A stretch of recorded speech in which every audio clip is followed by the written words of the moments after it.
Alright. Got the tweet sent out. And let's get this game up.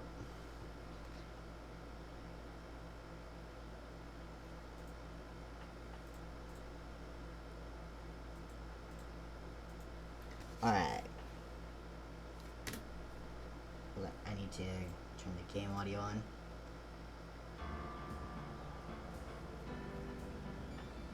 Thanks, Steam. So it's been a...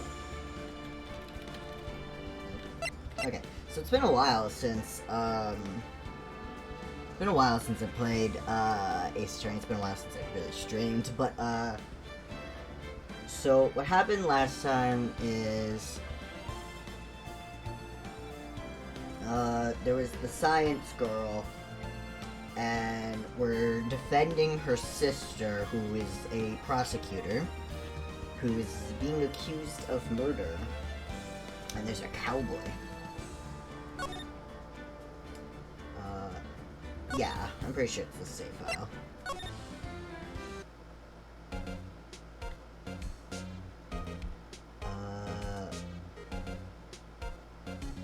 What's the girl's name? Emma, okay. No kidding. Hey, there's a card on it. Back from the dead, Wendy. Wendy? I've heard that name somewhere before. And beside it, a giant steel samurai. Wow, I want one. Huh? There's something written on the bottom of his foot. Between a rock and a hard place, Wendy.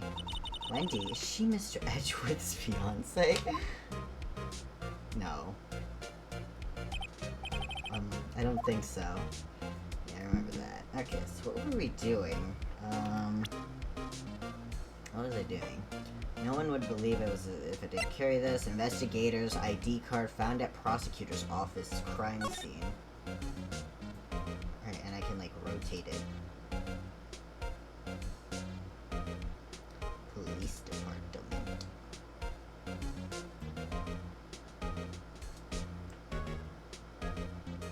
Rotate with the H and B. Oh, that's... Oh, I didn't know... Okay, I didn't know that. Backspace. Oh. Hey, let's investigate that blood. This must be the victim's blood, right? Either that or Edgeworth cut himself peeling an apple. What's Edgeworth doing with a knife like this anyway? Hey, maybe he spends his weekends roughing it in the wild. Edgeworth in the wild? I think my fruit peeling theory is more likely. Are you kidding? I always pictured him as an outdoorsman. Now there's a scary thought. Anything else? Or... Nope. Seems like that's all for the knife. Backspace.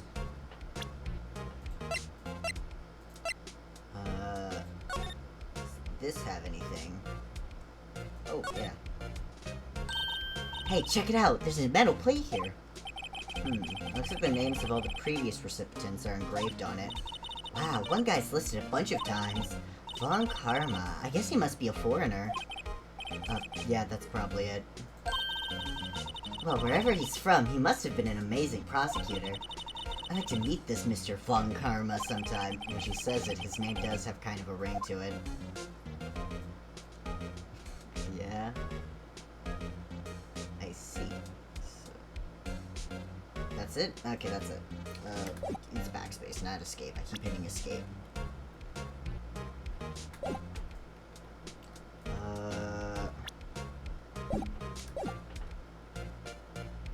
Oh, hi.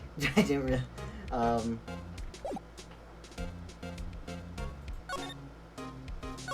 Okay, we'll move into the parking lot. Hi. Examine... Is there anything I can examine? Did I miss anything? I don't remember what I did last time, so...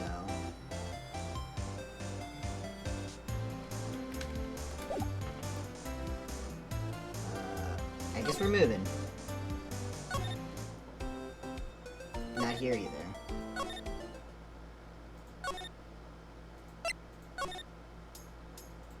There was a high prosecutor. That's okay. What am I doing?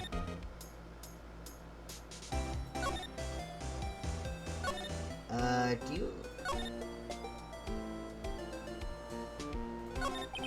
So what's this about a case? You said the trial's tomorrow. My sister didn't do it. She wouldn't stab someone with a knife. She wouldn't. So, it's a murder case. I don't care if there's a witness who saw her do it. She didn't do it. I know she didn't do it. It's a scientific fact. And there's a witness. Just talk to her. You have to talk to her. Right, I suppose I will. I promised her I'd bring Mia Fey, but that's interesting. How would she know Mia? Right.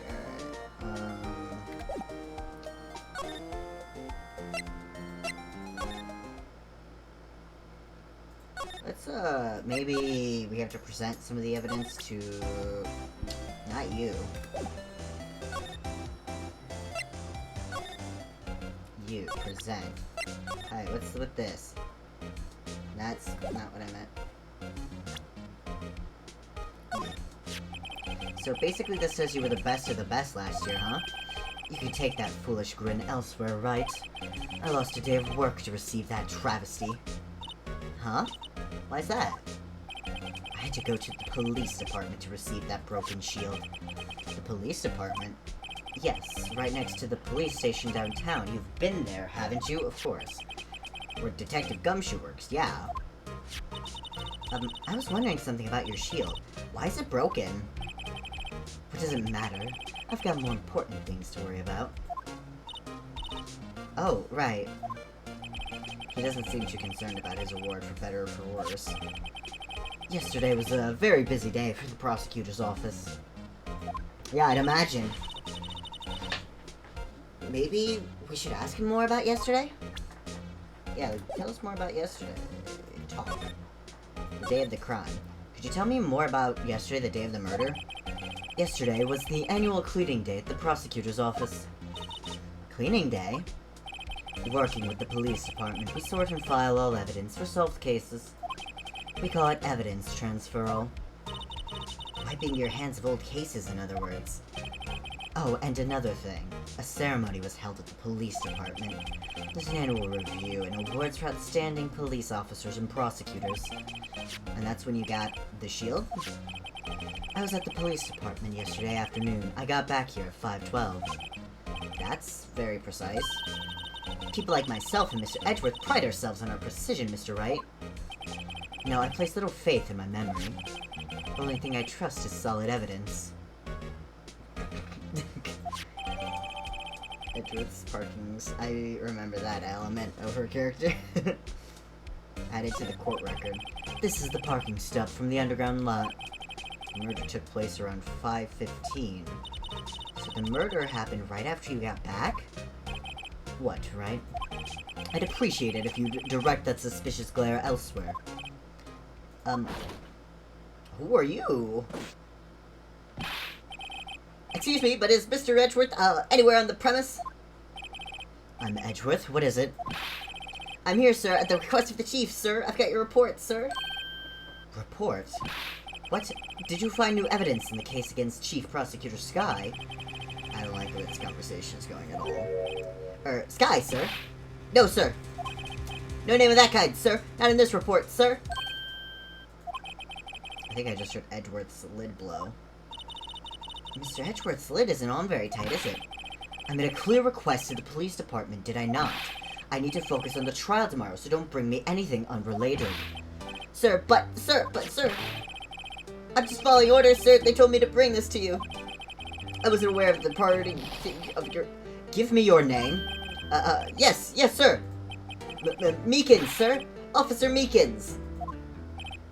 Right. Officer Meekins, take your report and leave. And good luck with that raise next month.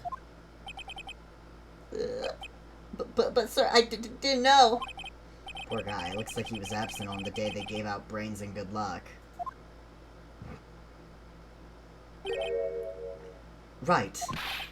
Yes, sir. God, you caught me off guard. As you can see, I'm busy. You may leave now. Let's do what he says, Mr. Wright. The victim was a detective from the same department as the patrolman just now. Go down to the police department. You can ask me more there. Thanks? He seems to have finally calmed down at least. Okay. Oh, you're still here. The entrance. Oh. February 22nd, Police Department entrance.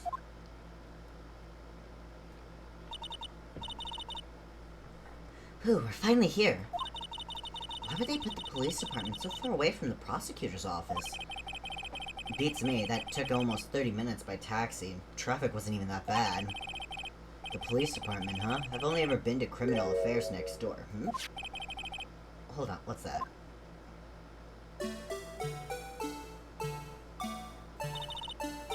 Disturbing, why does it undulate like that?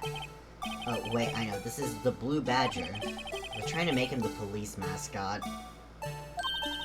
Wow, Mr. Wright, you sure know a lot about the police. Still, he does seem familiar somehow. Forget the Blue Badger. Who's that next to him? Someone appears to be dancing with the Blue Badger? Uh-oh, he noticed me. He sure is running over here fast. Hey, pal! What are you doing here? That's my line, Detective Gumshoe. Specifically, why were you dancing over there? What? Well, at least he doesn't seem to be busy. This is our chance to get information. Hey, I'll have you know I'm a very busy man, pal. Talk. The case. I'll give you one word of advice, pal. You'd better not agree to defend the suspect in this case. Why not? Huh? Well, it's just that the chief prosecutor has confessed to the crime. She says she summoned the detective to the prosecutor's office and she killed him. But what if she's not telling the truth? Yes, well, no. Come on, pal. There's plenty of evidence against her. But what if the evidence was faked? Hey, pal, can I speak to you for a second? Huh? Me? Why is this little girl so peeved at me? She's a relative of the suspect. She's Lana Sky's sister. Whoa, the chief prosecutor's little sister? Just please investigate this carefully, okay? Scientifically. Yes, sir. Oh, by the way, you might want to keep your voices down. You don't want to be overheard using words like fake. Huh? It's a sensitive issue with us these days. So, what are you doing here, Detective Gumshoe? Me? Oh, well, nothing really. They kicked me out of criminal affairs. Detective Gumshoe, what did you do this time? What do you mean, this time? Then what happened? I know things are busy right now. I mean, with my sister's case and all. It's true, we've never had a chief prosecutor murder anyone before. Only the highest ranked people are being led into criminal affairs now. The lowest ranking guy in there is our chief of detectives. They're not letting any of us rank and file detectives in at all. None of you? I know this is an important trial, but isn't that a little odd? So anyway, I thought I'd spend the day getting the Badger dance down pat. Isn't there anything else you could be doing? The chief of police himself is directing this investigation, pal. And Officer Marshall was assigned to the underground parking lot. Officer Marshall? Now that I think about it, Emma did seem to know that Marshall guy. A patrolman in charge of a crime scene. It's unheard of, pal.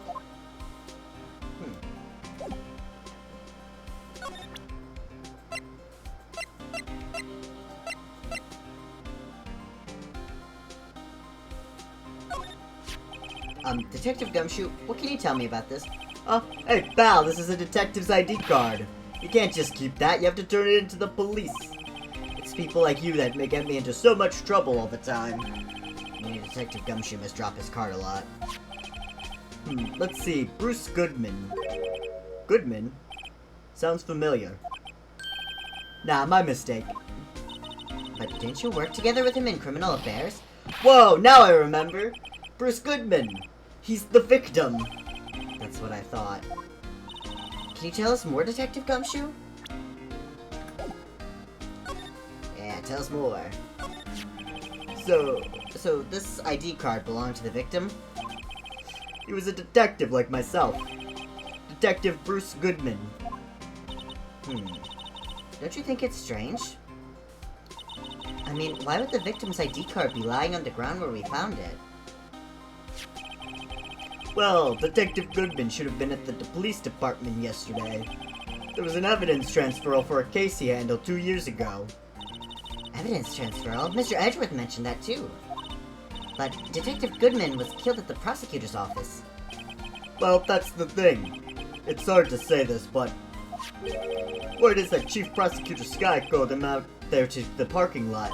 Well, mine is confessing as much.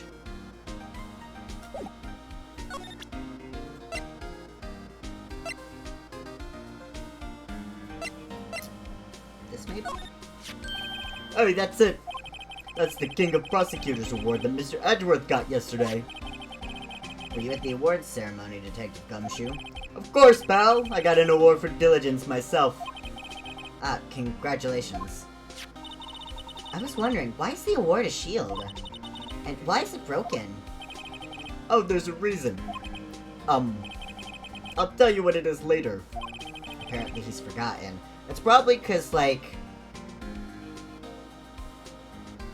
they're prosecuting attorneys and they go against the defense attorneys, so they, like, and when they win, they break the defense, basically. That's probably the reasoning. But I was proud of Mr. Edgeworth for winning that award, even with all the naysayers in the prosecutor's office. Naysayers must be because of the rumors.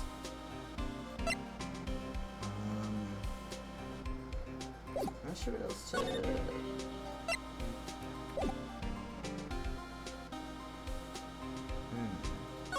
Maybe go back to the underground parking lot. Maybe there's more to... I don't think so. Maybe go back to the police department. Present... Nope, that's not... Actually, yeah, but I didn't finish him. I didn't investigate this. Miles Edgeworth, 1712. This is dated the day of the crime. The murder took place 3 minutes after Edgeworth parked his car. If only he was held up at a couple extra red lights, he wouldn't have been caught up in this whole affair. Perhaps. It just goes to show you never know what'll happen when you run a yellow light.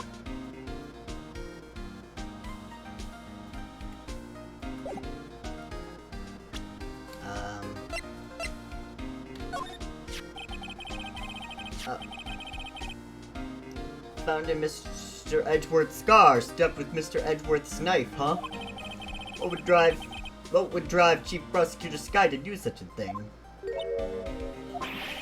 Well, wait, I mean, sure, of course, someone else really did it. Someone who must have a grudge against Mr. Edgeworth. The car and the knife do seem a little too well organized to be a coincidence. Poor Mr. Edgeworth. What could have happened? We have to find out a little more about what's going on with Edgeworth. Okay, maybe go to Edgeworth then? Let's see if we can talk to him again, maybe. He's not here anymore. I see. Okay, where do we go then?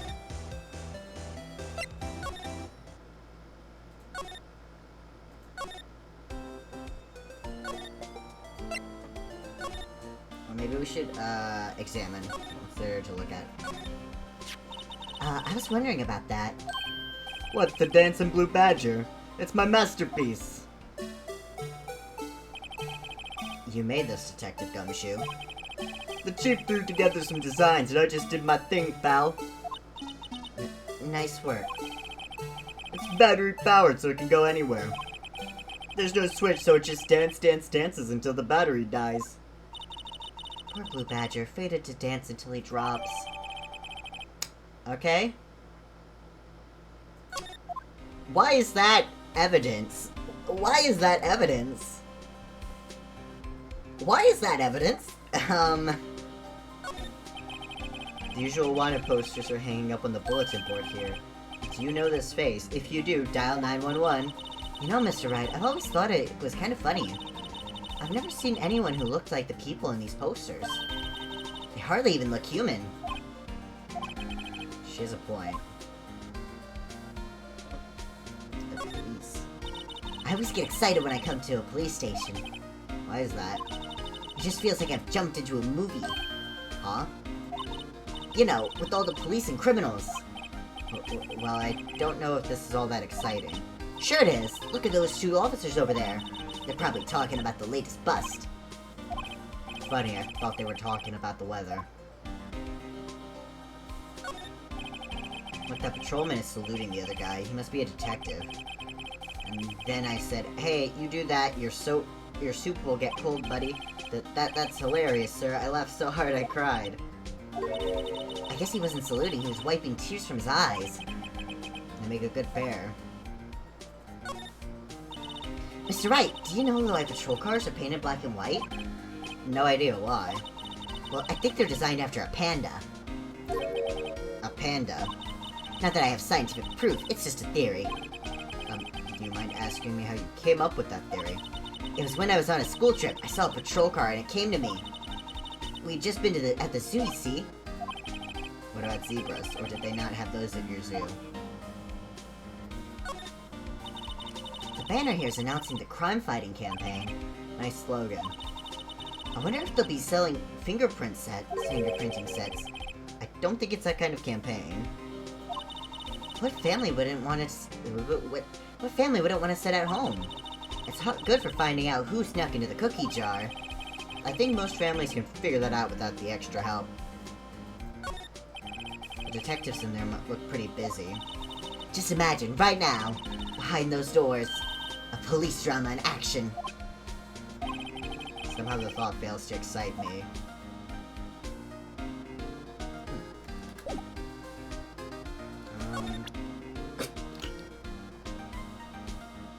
Oh, that was a sneeze. I'm surprised it was only once. As a detective, I have to keep my mouth shut on that one. I know better than to go blabbing on about things I don't know about. No, I wouldn't want you to do that either. Good. You made it!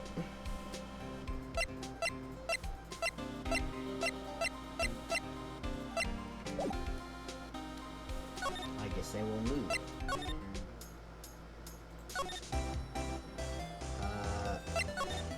Yeah, he's not in here anymore. What? Wow, what an amazing bouquet! Okay, there's a card on it, back... Yep, it's the same.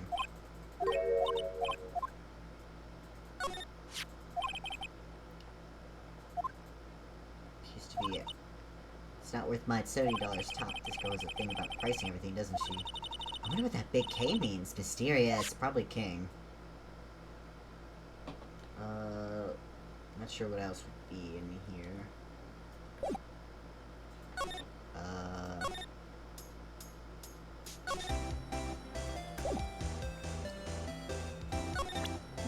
You know... Did you take a look at this? You... yes? You said you wanted some hot tea, right? No, but thanks, she didn't even look at me. You must have to brew the leaves a long time to get rich flavor like this. We pre-infuse the leaves with steam before brewing. I knew it, so that's the secret to their aroma. Exquisite! Everything I'm smelling here is wasted time.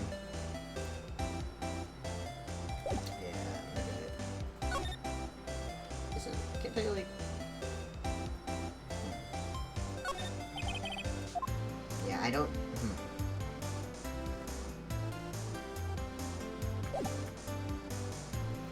Alright.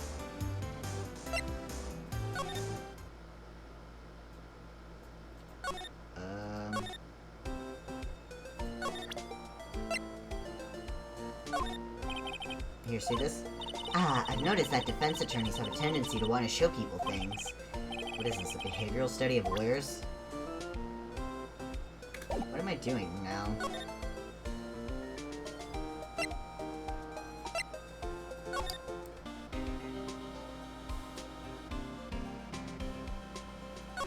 Talk. Oh, there's another one. He's in a tough spot again. Again? Yeah, that happened.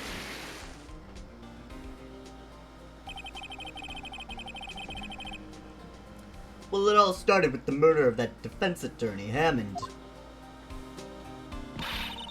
But Mr. Edgeworth was found innocent.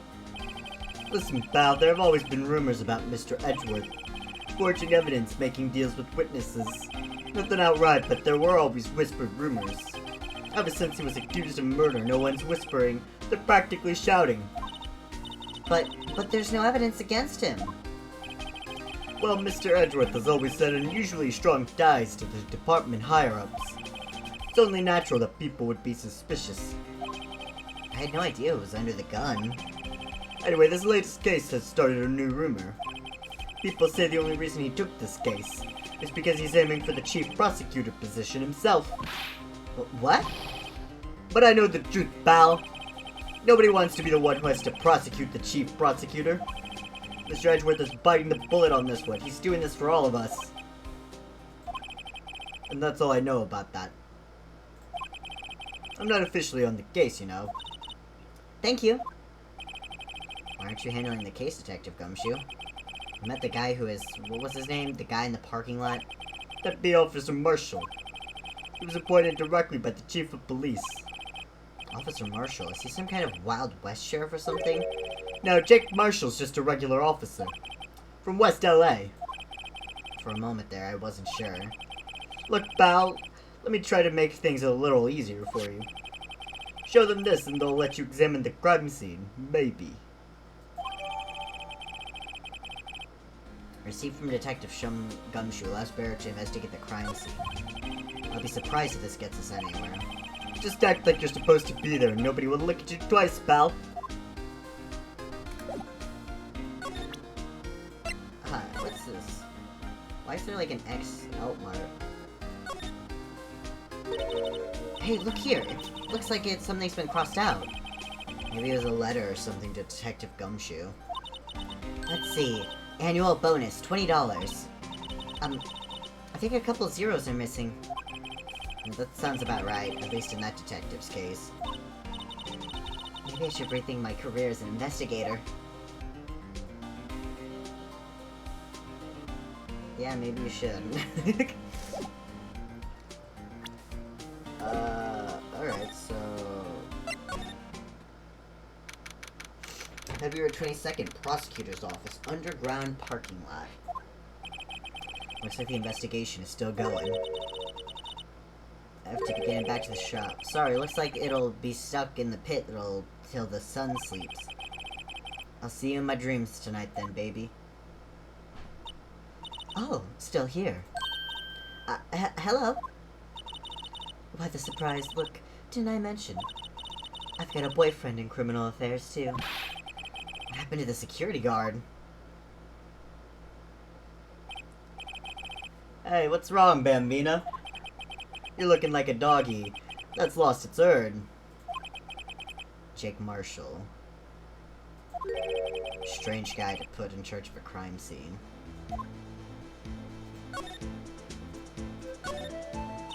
There's something I wanted to ask you. The scene of the crime, a golden grave for men who've lost their dreams. And me, I watch over... That's going into Gumshoe. I watch over them as they sleep, dreaming... Cowboy. Dreaming of the desert's arch judgment. I'm not gonna bother. He's asleep. Well, should we show this hopeless case to something to catch his interest? There's something I wanted to ask you. The scene of the crime, a cold grave for men who've lost their dreams. And me, I watch over them as they sleep, dreaming of the desert's harsh judgment.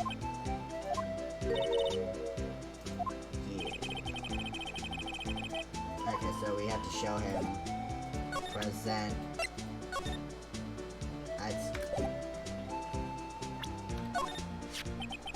Would you mind reading this for me? What's this? I'll warn you, fan letters to me go right in the spittoon. It's a letter of introduction from Detective Gumshoe. May we investigate? Gumshoe? Ah, that old cow dog? He holding a birthday party or something?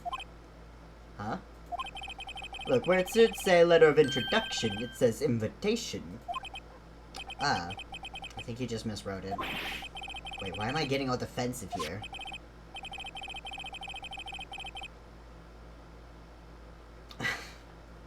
Okay. No worries, this proves it's from Detective Gumshoe. Better than a blood test. Guess I'd better let you in then.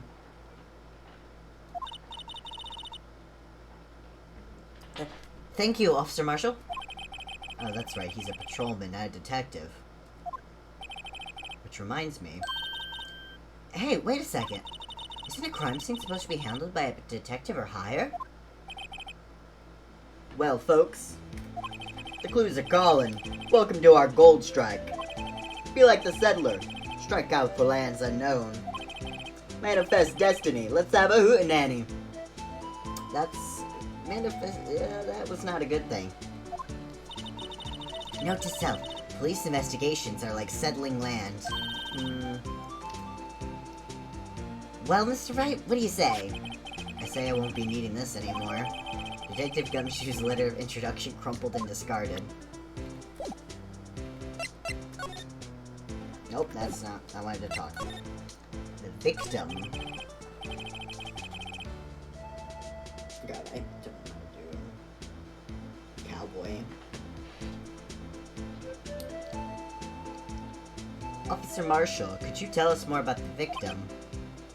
Good men always die young. Remember that, partner. Could you be a little more specific? Bruce Goodman. He was a detective, right? Well, well, aren't you a feisty dogger there now? Detective Goodman was stabbed here, 5:15. Smiling Madonna told me the tale. I think he means the witness, Miss Angel Starr. One stab to the chest, a fine piece of work. This here's the autopsy report. Yeah, within an hour and a half of 4 p.m.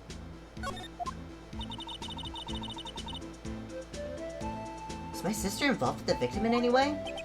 Funny you should mention that, Bambina. Chief Prosecutor Sky and Detective Goodman had nothing in common at all. Nothing in common? They apparently worked together on a case a few years back. So there's no motive. Goodman wasn't a particularly gifted detective. That's one reason why he didn't do much work with the chief prosecutor. Wait, he said... okay. Him using a different word threw me off there. But my sister called the victim here on the day of the murder, right? Here, to this parking lot?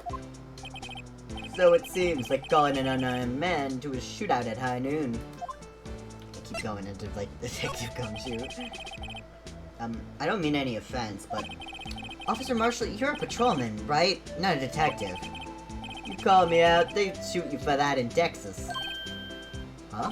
I was one of them fancy-shoe detectives till 2 years ago, to tell you the truth. Oh, really? Now he tells me. But you're a patrolman now, so how can you be in charge of a crime scene? Nothing gets by you, does it, Bambina? So, why are you in charge? No reason. We're just short on hands right now. I'm keeping an eye out in the meantime. That's odd, though. Detective Gumshoe was saying he had nothing to do. Nothing important, at least. He's nothing but a sad old cowdog that can't find his tail. Maybe it's because he runs with that Edgeworth, eh? Edgeworth? That cowdog's been kicked out of the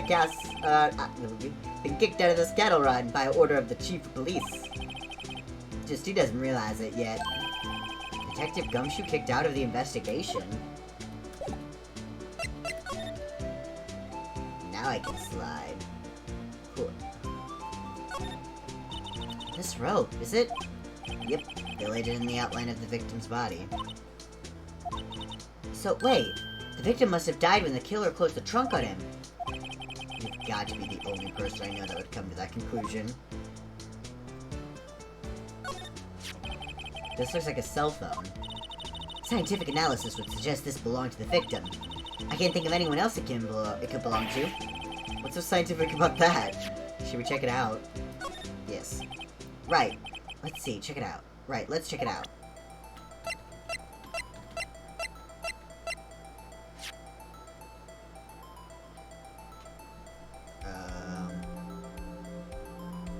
What's that? Man, what a boring strap. What's wrong with it? Everyone has different tastes, you know? Here, check out mine. It's a pink princess strap. Ah, the days when flip phones were still really used. These are hard to come by, you know? I see the series is as popular as ever with the kids.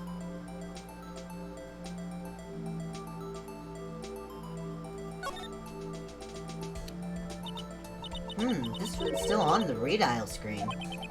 Redial? Mr. Wright, most phones keep a record of all the calls you've made and received. You just press the blue button to display the last number you called. Convenient, isn't it? I'm surprised you didn't know about it. Sorry to disappoint you, but even I know about things like redial. Huh? Oh, I'm sorry. I don't.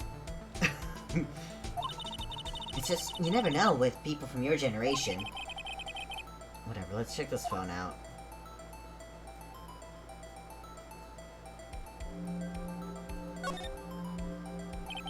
Now to see who the owner of this phone called last. Note to self, the defense attorney doesn't think first, he just pushes the button.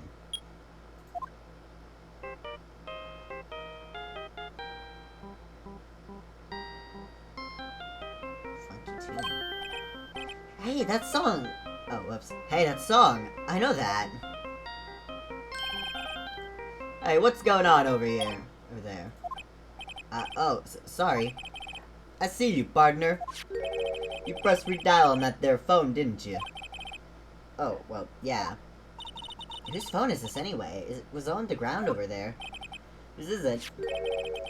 That belongs to Chief Prospector Sky. What? It's my sister's? She apparently dropped it when she was taken into custody right after the crime. I'm falling into gumshoe again. Look, the last call that made right when the murder occurred. Looks like she was fixing to call someone. Except she only spoke for a few seconds according to this. Who did she call? No idea. Sorry, partner. Now I got a question for you, partner. I heard a phone ring just now. One of those newfangled ringtones. Oh, that? Oh. I'm sorry, that was my phone. What? Your phone? Yeah, it's kind of strange, but someone called me right as we picked up the other phone, a wrong number. I hope you're not lying. They shoot you for that in Texas, partner. We are lying. Uh-oh, I've incited the wrath of the Lone Star Patrolman. Last call made at 5:18 on the day of the murder. I don't think it was a wrong. What's this? Looks like a note of some sort. Look, something's written on it. 67S122. Let's see. 67S122. There's a name printed on the paper above that. Goodman. Maybe it fell out of his pocket when he was killed. Well, so? What does it mean, Mr. Wright? How am I supposed to know? Note to self, for deductive reasoning, go to Edgeworth, not Wright. I'm sure Edgeworth wouldn't know what this means either. Goodman note added to the court record.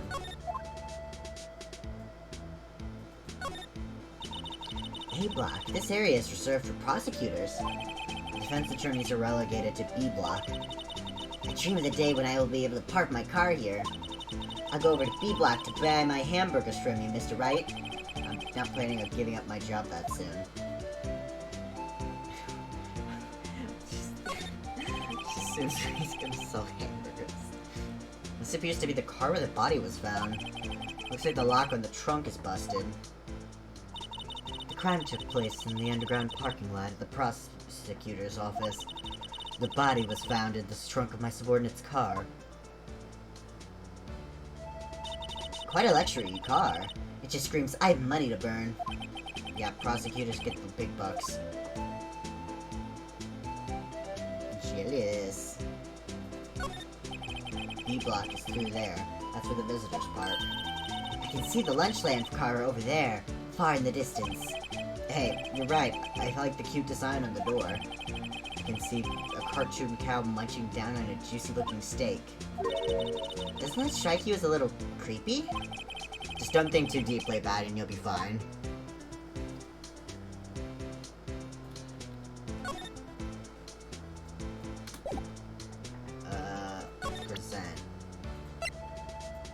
have any idea about oh, no. Alright, compadre, count to 3. Huh? You gotta do that if you're going to draw evidence on someone. That's what we do in Texas. Remind me never to visit Texas.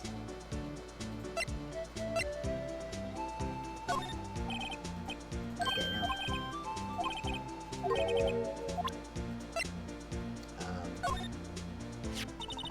My sister's cell phone. Last time it was used was 5:18, right after Goodman was killed. Maybe she was canceling her date for the night. Why did Lana make that call?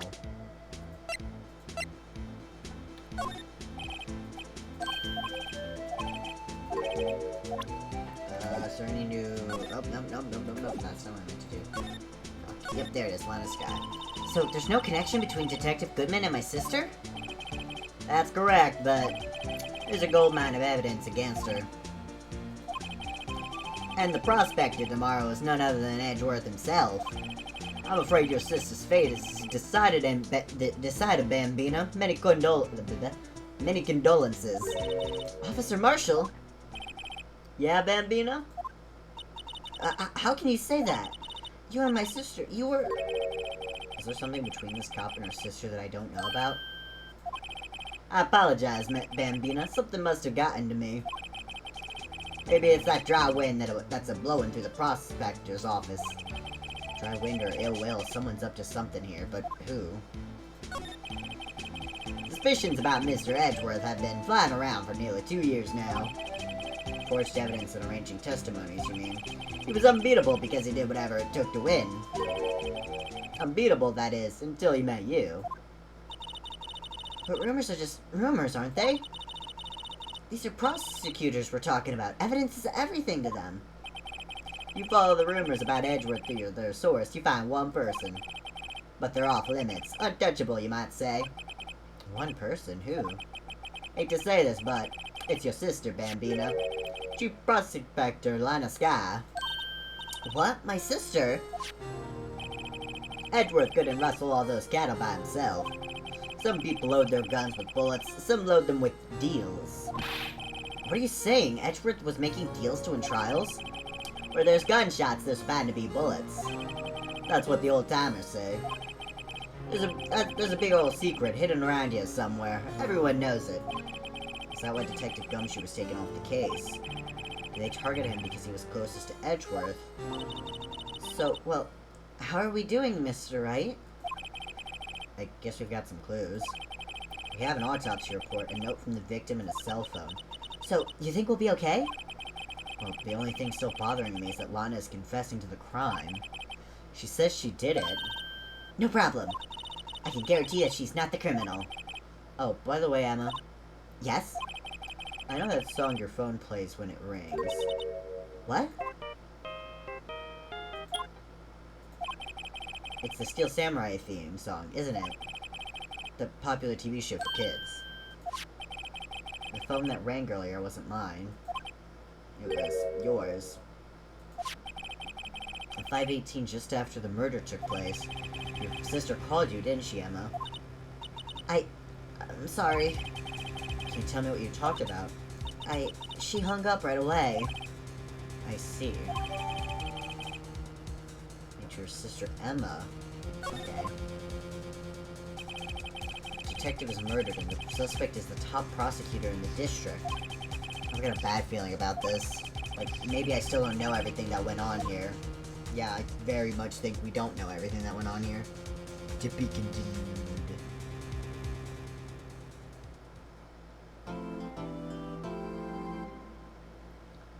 Save your progress? Yes.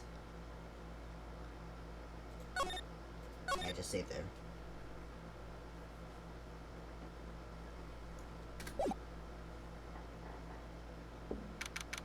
February 23rd, 9:34 a.m. District Court, Defendant Lobby Number 2. How did the investigation go yesterday, Mr. Wright? Frankly, there are still a lot of gray areas. Or rather, the whole thing is one big gray area. Don't worry about me, no matter what the outcome. I'm ready to accept my fate. I believe in you, sis. Mr. Wright, let me offer you a word of advice. Yes? A defense attorney should never believe their client. The defendant is called to trial because they are suspected of wrongdoing. Never forget that. Miss Sky, you remind me a lot of Mia. But there is one decisive difference between you and her. And that is, you're not a defense attorney. I believe it's almost time for the trial. Good luck, Mr. Wright. My first trial without a Fae helping me. No one's going to bail me out this time. I'll be alone in there. So I have to discover the truth all by myself. Let's do it, Mr. Wright. I'll be with you the whole way.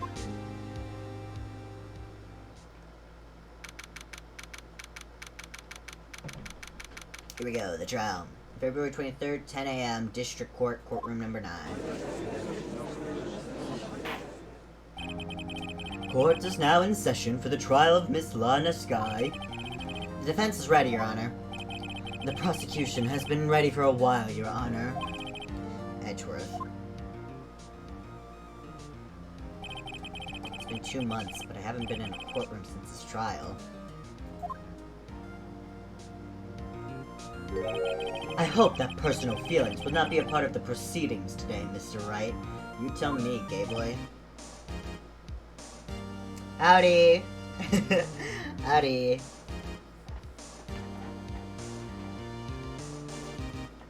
Oh, what the fuck? Hold on, sorry.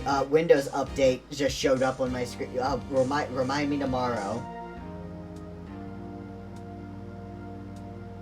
Wait, why did Twitch did not show me that? Okay, so I just want to say, so I like usually have the Twitch chat up on my phone. I usually have the Twitch chat up on my phone, and for some reason, none of the messages you sent until now showed up in chat for me at all. Oh my god. Yeah, there's, yeah. I'm just, like, reading back. Oh my god, I cannot believe it did not, shake Twitch. Well, I guess it's a good thing that the fucking Windows update showed up so that I could see that I was missing your messages. Also, sorry if you can hear my, air conditioner in the background. It is way too fucking warm to turn it off. Like, it's on high. I have it on high, and I'm still warm in here. Like, I'm not turning that off. I will choose the path I think is right, regardless of what those around me might say. The judgment to be made here is in our hands, not those of anyone else. Very well, Mr. Wright. Mr. Edgeworth, your opening statement, please. Chief Prosecutor Lana Sky has committed an unpardonable crime.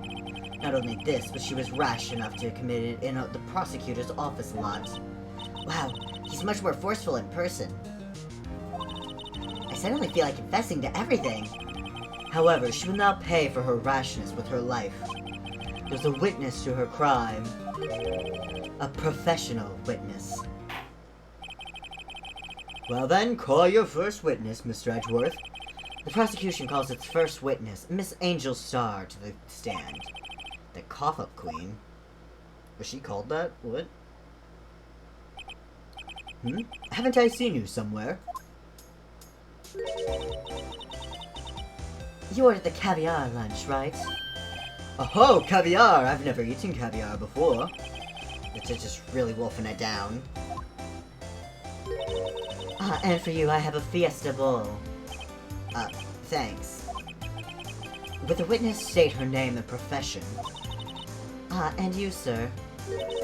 Did you order the fingerprint lunchbox? It is too early for lunch. Your name and profession, please. Caviar. I've never had caviar either. You thought I was... I wouldn't see the chat. I like randomly decided to just refresh my phone. Cause I was like, damn, there's no one in chat. I wonder if Mara's online at all. Yeah, I know what caviar is. I've just never had it. I've never had any sort of, like, fish eggs.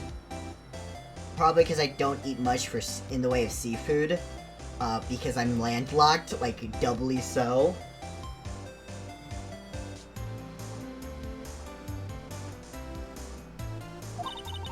Well, Your Honor, how does it taste? So this is why everyone raves about caviar. It's so tasty it hurts. I always thought caviar would taste like pickled tapioca. What? What the heck does pickled tapioca taste like? Name, profession, now. It's like sand, but it pops. Huh. Oh, I went to, like, go scratch my leg for a second there, and my fucking hand bumped into my fucking water. I thought I was about to tip it over, which wouldn't be too bad. It's got a lid that I think... I'm not gonna test it out. I think the lid would keep it fine. But... Me? The name is Angel Star. Don't go forgetting it. I find myself running Lunchland these days. I'll find myself. Is that what you wanted me to say, Mr. Edgeworth? Very well, witness. Please describe the incident to us. The prosecution will wait. I'm not finished eating. Hurry it up! Very well, Mr. Edgeworth. As you know, we usually call on the police to provide a description of the crime. Your Honor, as Mr. Edgeworth has said to the court, I am a professional. What? Huh? What exactly does that mean? Until 2 years ago, Miss Angel Star was a special investigator with the police. Oh. She was a first-rate homicide detective. What? Miss Star was a detective? And now she serves lunches. Ah, ha! I know who you are. Cough up. Cough up, Queen Angel Star, Your Honor. Long time no see. Very well. You may continue with the description, Miss Star. Just who is this lady? She fucking hates her job, maybe? Yeah, maybe. Maybe. I mean, what's there not to hate? Yeah, what's there not to hate? I, for a second, was like, wait, how does that expression go? If I might have the court's attention over here. The parking lot of the prosecutor's office is divided into 2 blocks. A block is for the prosecutor's office personnel. B block is for visitors and clients. A chain divider separates the 2 blocks. I suppose that's to keep visitors from taking up prosecutor spaces, yes? $20 bonus, yeah. The crime took place by a car in the back of A block in the car's trunk. The killer stabbed the victim with this knife and went to drag the body out. Unfortunately for her, there was a witness and an arrest was made on the spot. And who was this valiant witness? Why, it was me, Your Honor. Parking lot floor plans added to the court record. Witness, did you see the very moment of the crime? Of course, Your Honor. Immediately after that, I apprehended the chief prosecutor. It seems rather cut and dry, doesn't it? Well, Mr. Wright? I can't agree on principle, Your Honor. It seems that some poor losers are unwilling to accept the truth, Your Honor. Wow, she just called us a loser. Shall I proceed to crush what little hope they have remaining? If you can, then give them your worst, Miss Star. Wait, are they talking about me? Witness account. Okay. Testimony time. Let me just shift in my chair. Somehow I always knew a day like this would come. I was on my way to deliver a lunchbox to my boyfriend, when I sensed something. Perhaps it was my finely honed detective's intuition at work. Through the wire fence, I saw the chief prosecutor standing next to a garish car. The chief prosecutor was holding a knife in her right hand.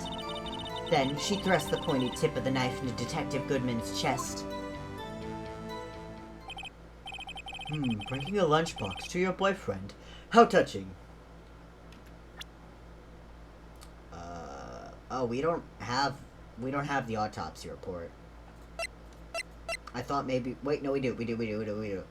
One knife wound, died within an hour and a half of 4 p.m. Bruce Goodman, 36, male. Cause of death, loss of blood from chest wound. Wound was caused by a 4.5-inch knife. A single stab wound was found. Okay, so that does line up.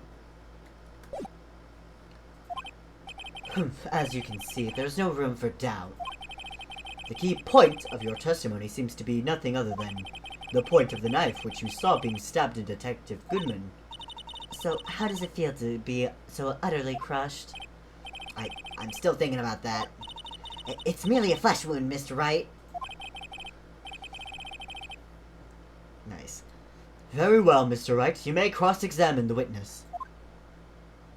Yay, cross-examining. Okay, let's see, what's your... Somehow I always knew a day like this would come. I was on my way to deliver a lunchbox to my boyfriend. Who's that? Is it the marshal guy? This boyfriend, he's a detective? Not that boyfriend, the security guard. That boyfriend? You have several? Yes, this boyfriend, that boyfriend, and the other boyfriend. Care to join? The yet another boyfriend is still open for applicants. I'll stick with the lunches, thanks. Note to self, the judge had to think before replying.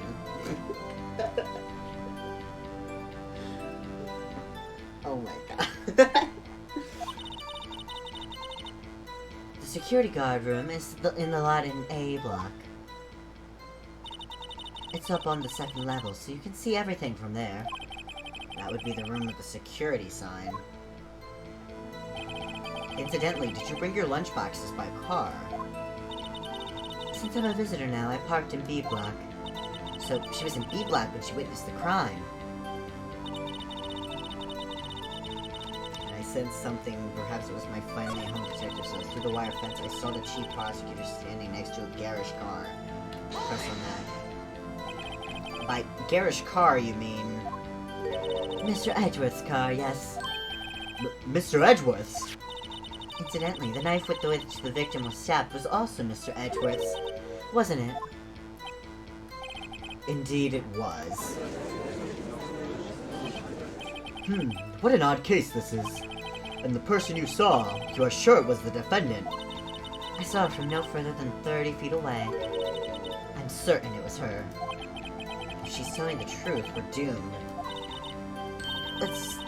Let's just do what we can. Even if we don't have any proof, we can always nitpick.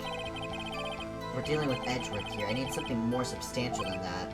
Can you tell us what the suspect was doing when you saw her?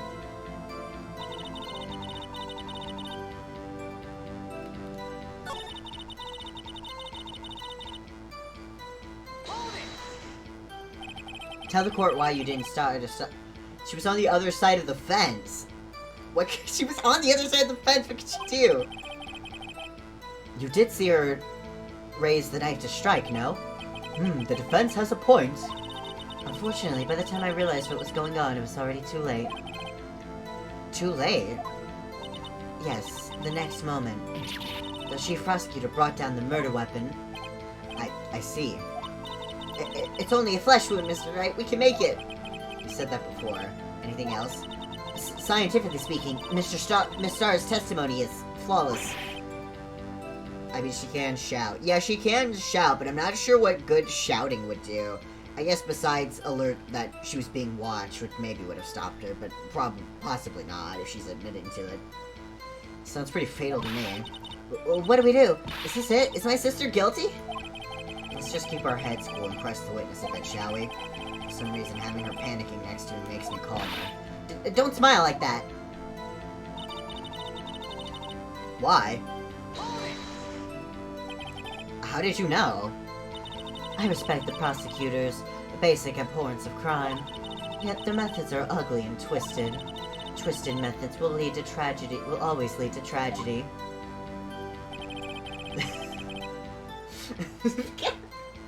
It's fucking bow. Okay, Edgeworth.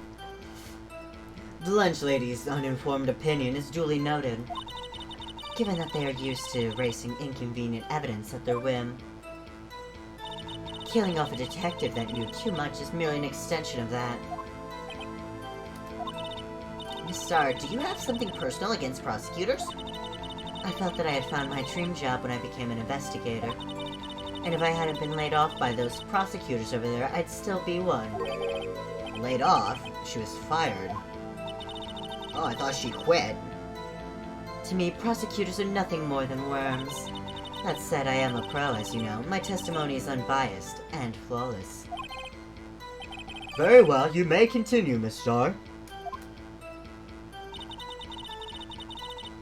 Okay, so let's see what evidence we have.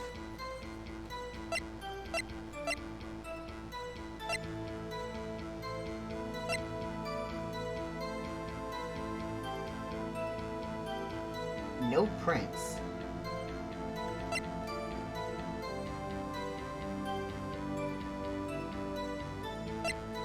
Work of... Died within an hour and a half of 4 p.m. Found in a car trunk. The parking lot with Edgeworth's car.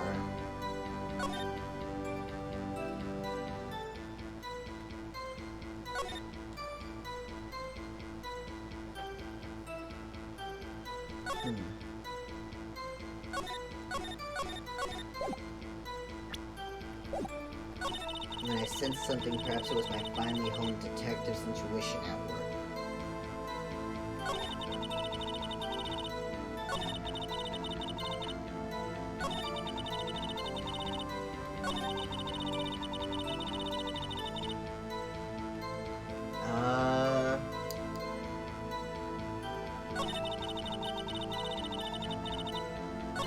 Oh, no, that's not what I meant to do. Let's see.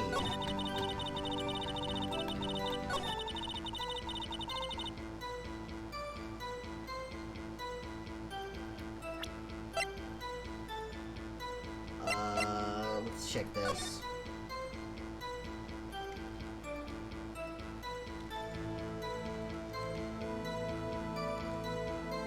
Yeah, I don't think there's anything there.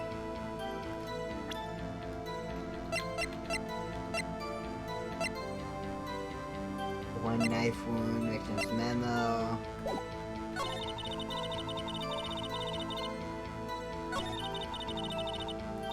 Okay. What do we do? Is this it? Is my sister guilty? Let's just keep our heads cool and press the witness a bit, shall we? For some reason, having her panicking next to... Okay, yeah, we read this. Okay, so I did this. I did this. Let's press here, maybe? I'm not sure what else to do at the moment. You sensed something, so you're saying you had a premonition of the murder. It felt like, how would you say? Oh, yes. It was like the feeling you get when you feel a pumpkin chock full of seeds. I have no idea what that means. I have no idea what that means. Speaking of a detective's intuition, wasn't the victim Mr. Bruce Goodman also a detective? Yes, well, he was like a young cheese. Young cheese? A pale white cheese, not yet tangy with experience on the streets. A greenhorn. Then it must be hard, yellowed, and sharp as a tack. Yeah, with the odor of an old cheese to match. Phew. In any case, there in the lot, I felt something stirring in the back of my mind.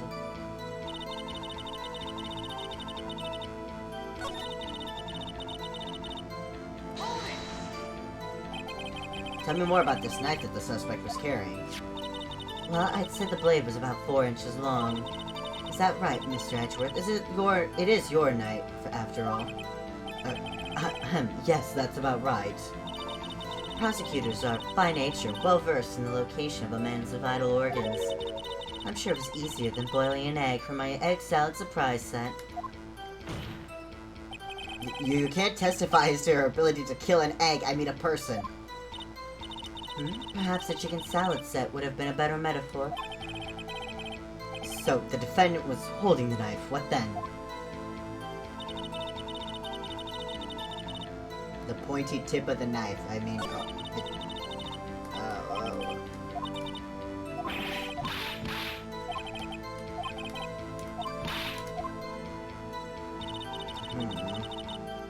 What do I have? So far, everything seems to line up.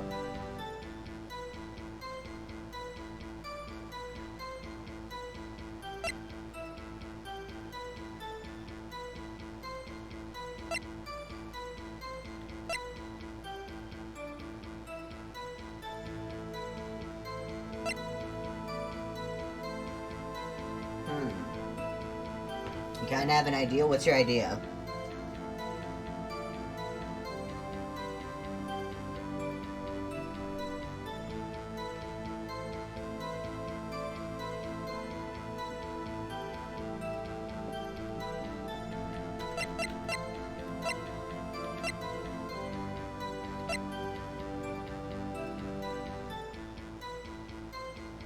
She walked out from B block. She was parked in B block. She, like, drove into the B block, which is where she would have to park because she's a guest. So she would have seen it through the, fence.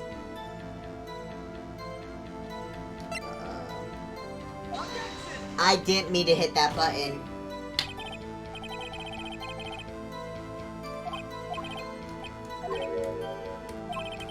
I meant to hit the enter button to look at it. Well, I wanted to check the map. So she would have been like in here. And then this is where the crime took place. I don't know if you can see my mouse, probably.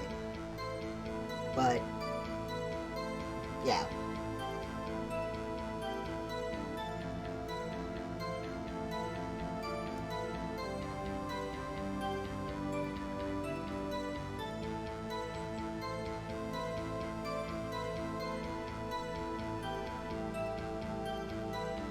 Yeah, it's not facing B block, but if she was like standing in this area and like they were standing here, the car probably wouldn't have blocked it.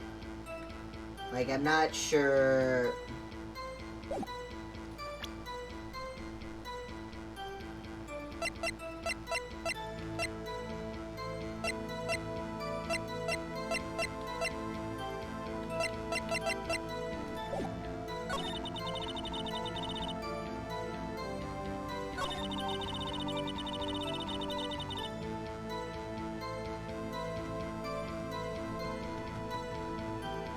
Finally, home detectives intuition at work.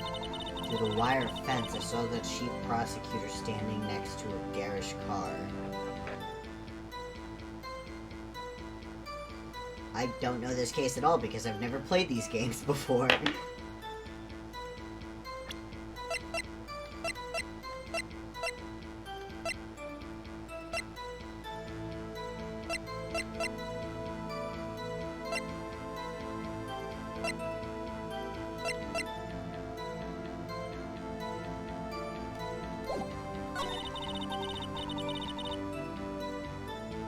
What if I put the,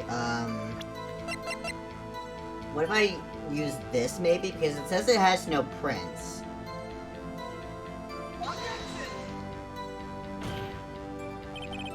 Nope, nope. Doesn't.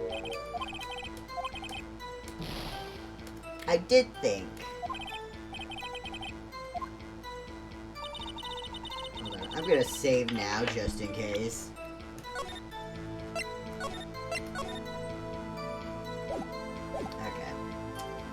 Holding a knife in her right hand. What can I use?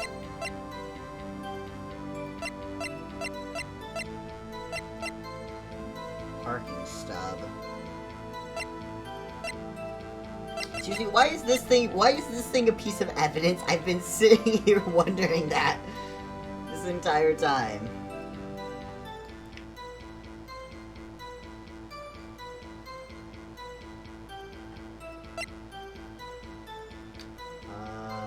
Around... Die within an hour and a half of 4 p.m.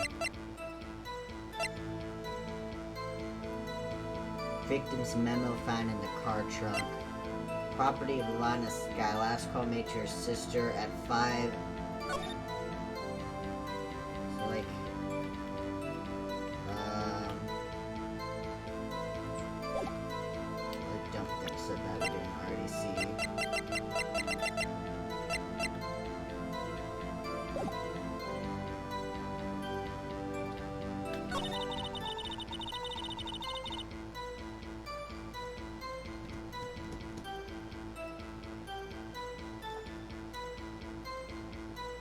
Did we do this one? Oh, nope, we did, yeah.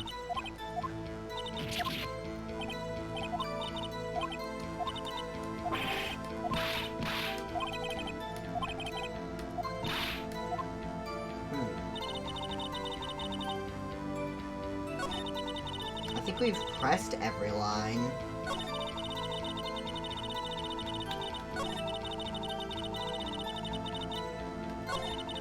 Yep, so that one.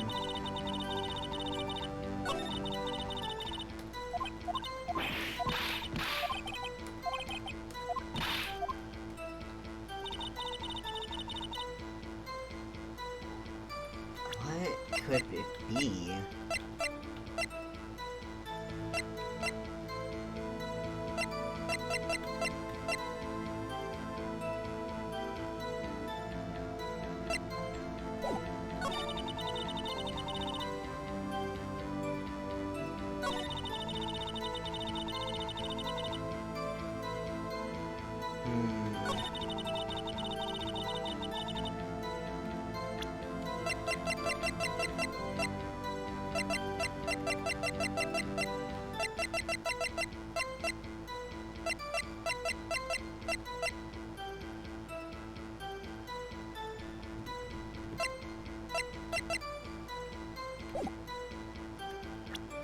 Maybe I should just start trying stuff. I mean, I did just save, so... Let's just try stuff.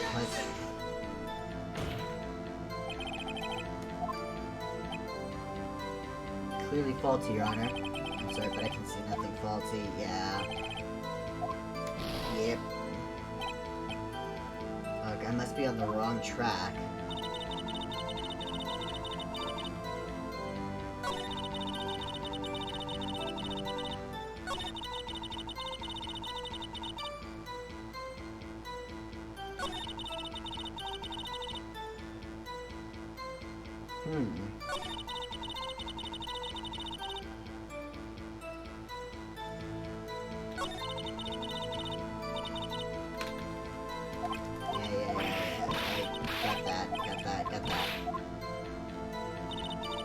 Yeah, the dialogue was different, which either means I either had the, like, right spot where we were supposed to present something, or maybe I had the right piece of evidence, but I didn't put it in the right spot.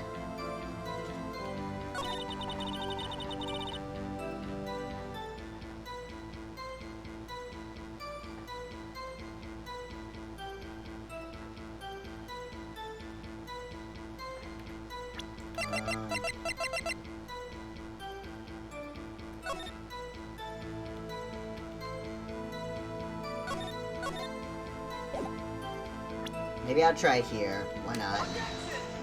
I saved, like I said. That statement contradicts this evidence. Okay, so I think it was the line.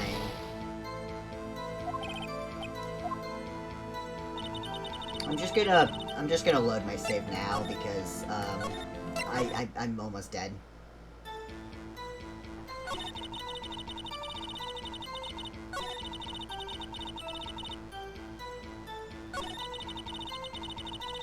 So it was like...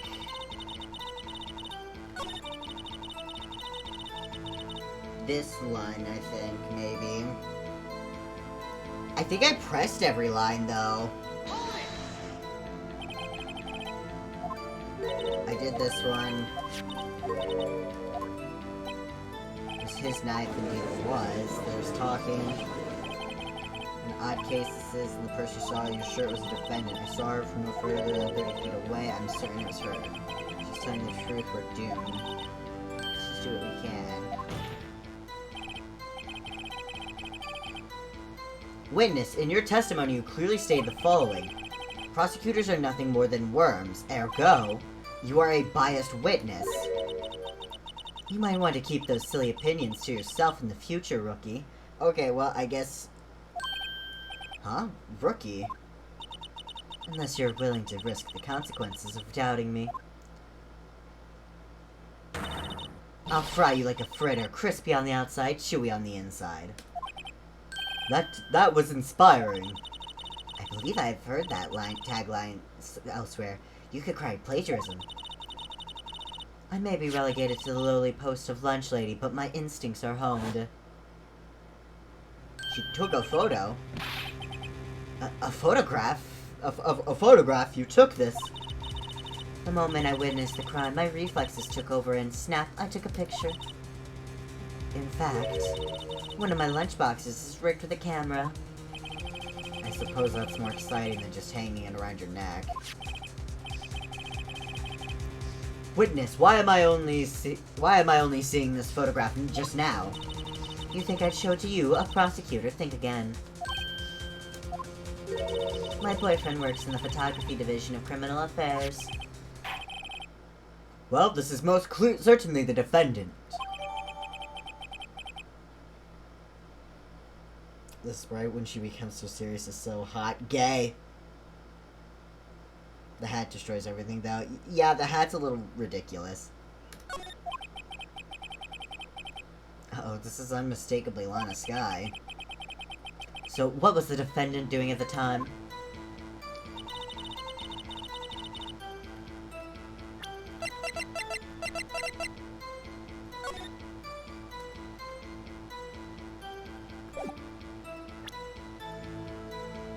Why did she put his... Why did she put his coat on?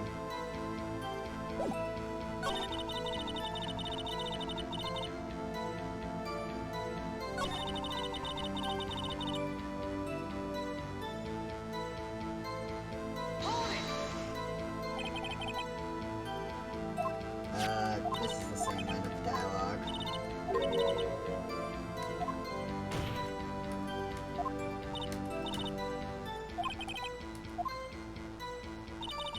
She thrust the pointy tip of the knife into Detective Goodman's chest.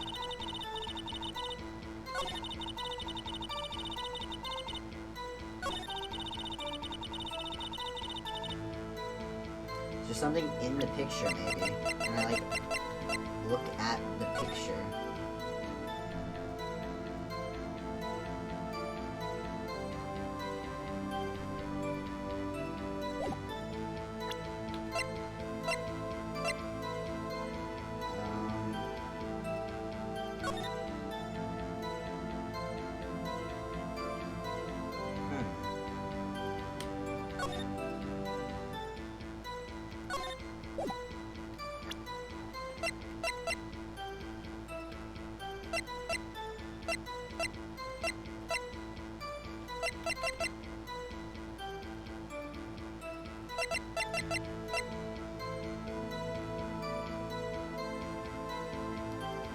So,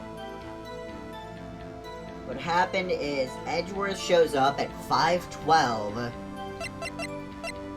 and then Lana makes the call to Emma at 5:18. So, it's been like 6 minutes. So in between those 6 minutes, so either in between those 6 minutes, she murdered the guy, or the call, wait, was the call after?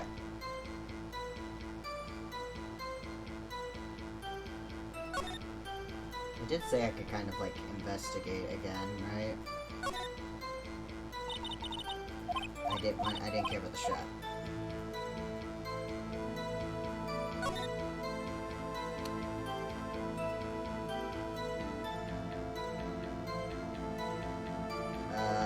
Let's not do that here, I think. Yeah, that's just 6 minutes. Yeah, how did she not see?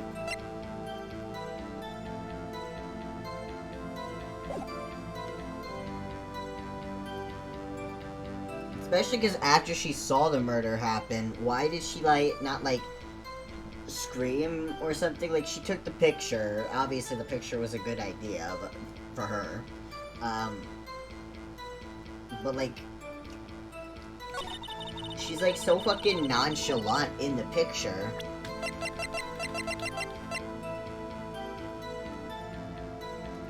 Like, if it wasn't for the coat covered in blood, she could just be a woman opening a car. Detective intuition, yeah.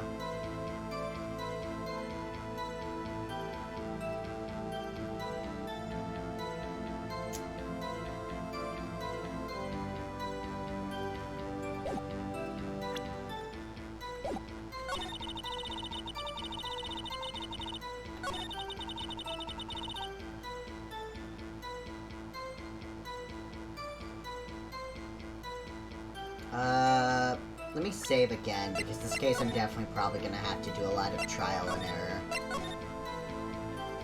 Because I genuinely don't know what to do here. This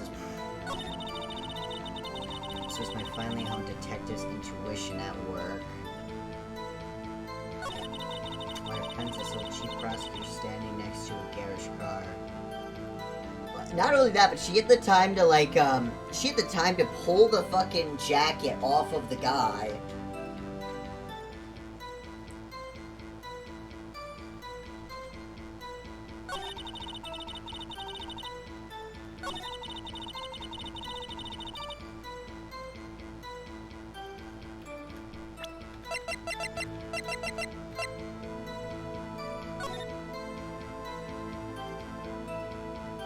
Doesn't seem, if this is the code, there doesn't seem to be any, unless this was her jacket. It might have been her jacket now that I think about it. It looked kind of big, so I assumed it was the guy's, but it could be hers. Because I was going to say, it doesn't look like there's any, like, stab holes or whatever in this jacket.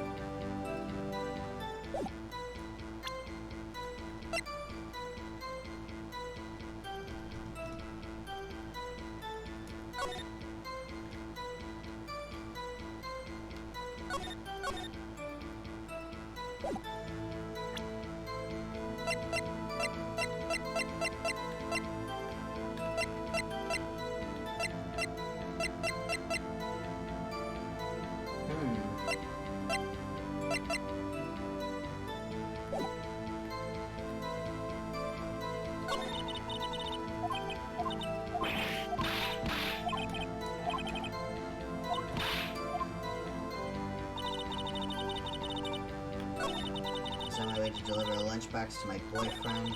I sensed something, perhaps it was my finally home detective's intuition. Maybe try presenting the photo here.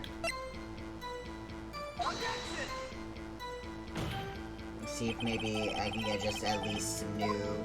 It's clearly faulty. Okay. See nothing faulty. Okay. Okay. Well, I'm gonna load. So I think maybe that line of dialogue.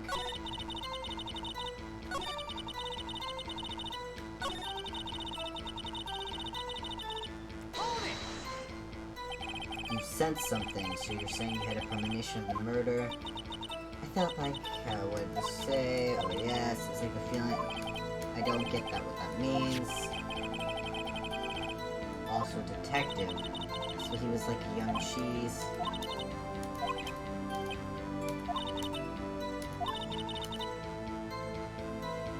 In any case, there's a lot. I felt something stirring in the back of my mind. Just something about the photo. Yeah, I guess it would be.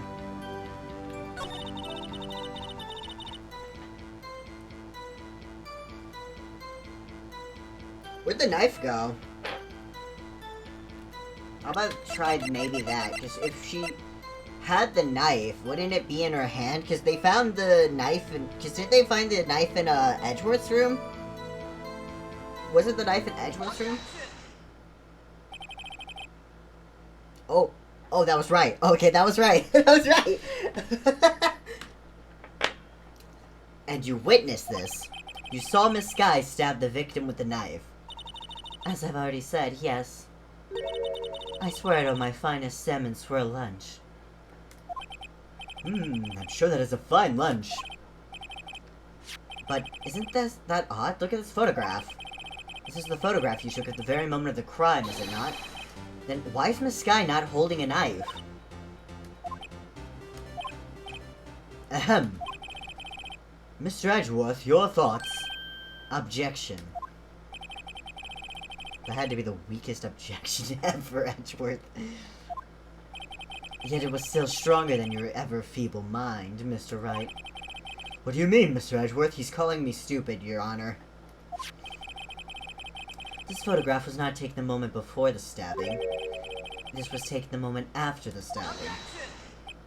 And how can you tell that? The blood. Blood splatter. Huh?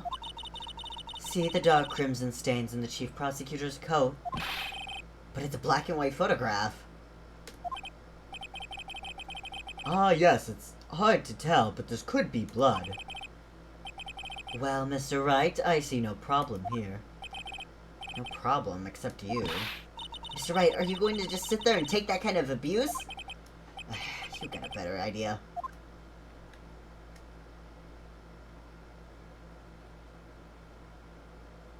Objection. I hold my objection. Wait, that contradicts what the witness said in her testimony. Namely, that she took the picture the moment she witnessed the crime. Well, it seems I was slightly unclear. My apologies. That's it?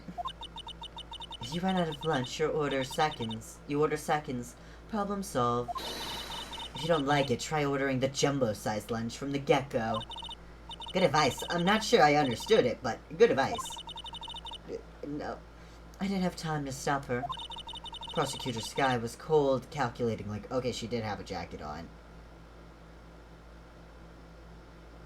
Why is the jacket like that? Why does she have, like, one arm through the jacket, but one arm not in the jacket?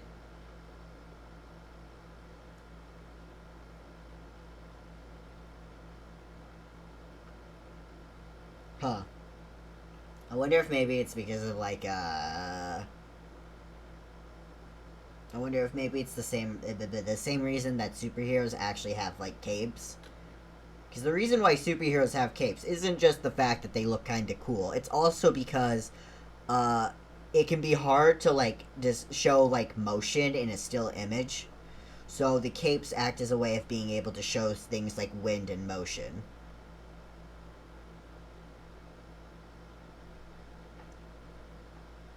And, like, obviously there's the jacket, but the sleeve as well would, like, convey a sense of, like, motion.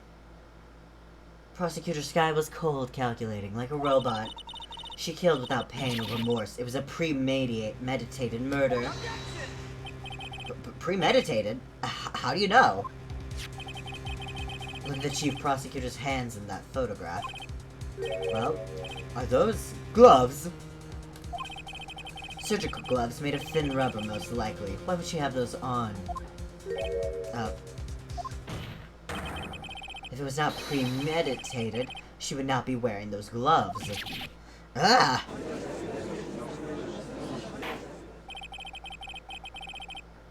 These gloves do seem to tell a tale of premeditation. Premeditated murder, a serious offense. Witness, add this to your testimony. Oh boy.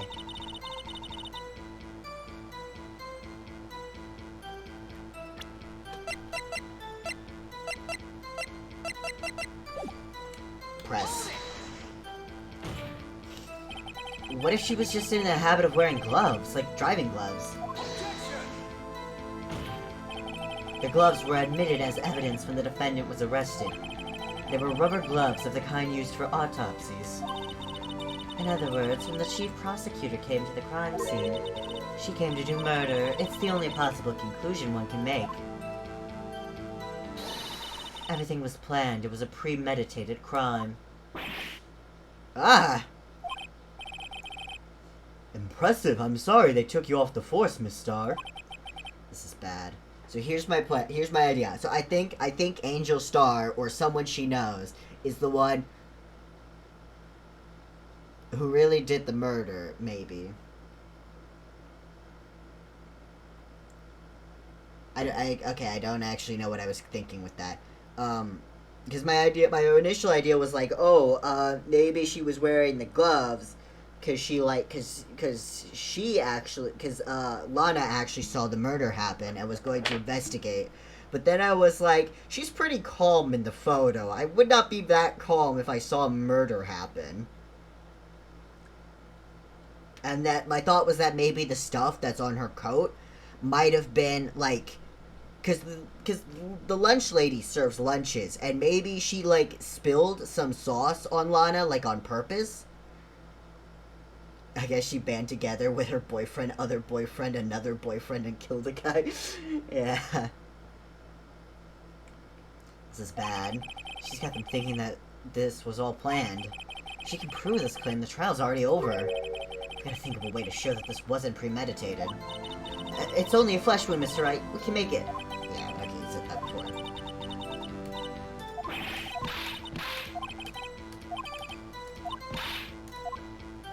Okay. So, I have to do something on the line about it was all planned.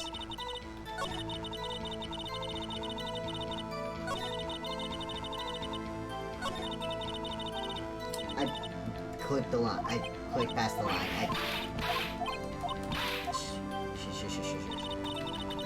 Yeah, I accidentally clicked past the line.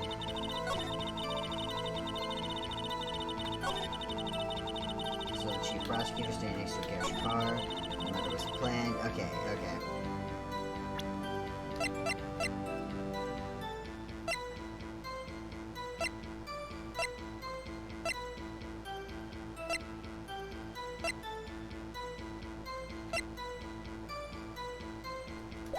Okay, hold on.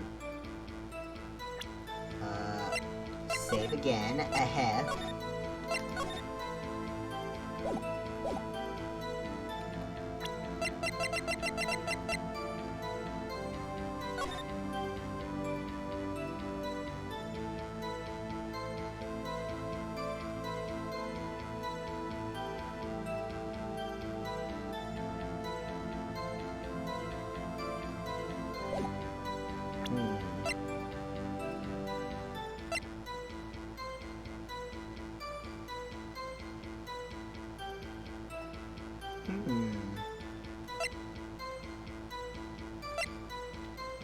Okay, let's just present the photo.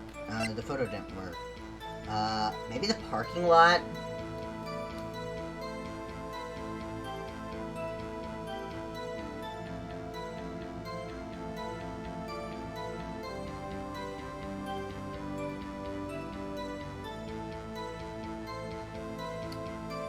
Yeah, why not?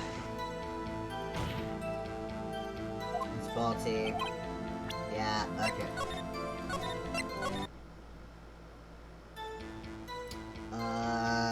Present. Wait. Yeah,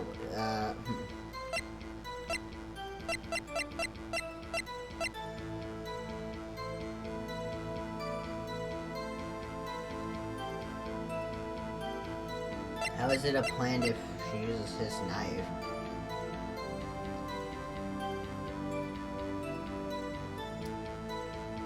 That is true. If it was in his toolbox, like in his car, then she would have had to go to his car and it was there. Okay. Wait, so you know what this is? The murder weapon. Are you trying to test me? I sell box lunches for a living, you know? That's a knife. The knife. The knife that was in Mr. Edgeworth's trunk. Indeed, it is my knife. What's with this case? The bloody murder weapon, a red car, all belonging to the prosecutor there. The defendant is the chief prosecutor for the district, right? Are prosecutors bad people? The defense has a request. We ask that the witness provide an accurate testimony. What's that, rookie? In your testimony, you stated that Lana Skye planned this murder, and that's why she was wearing those special gloves. Seems like a natural conclusion to me. The gloves do indicate planning. However, why would she not also prepare the most important thing, the murder weapon? Oh. This knife just happened to be in the trunk of that car. Ladies and gentlemen, if you're going to plan a murder, you don't forget the weapon. Why is there a kid in the court? Emma's in the court and she's a kid. They let Maya in the court and she's a kid.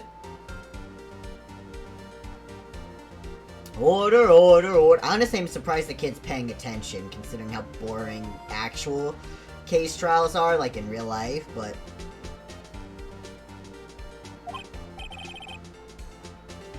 Great, now the tide is turning in our favor. Great show, Mr. Wright. My sister's as good as free. Don't say that yet. Right. I believe the next lunch you'll be eating is humble pie. What? I hope you weren't deluding yourself into thinking that the tide has turned. Not over such trifling detail. But this shoots a hole in the whole premeditated theory. Bah! The prosecution could care less if it was premeditated or not. The only one who seems to care is that lunch lady over there. The defendant, Lana Skye, murdered a detective with a knife. That is the only thing the prosecution need to prove, nothing else.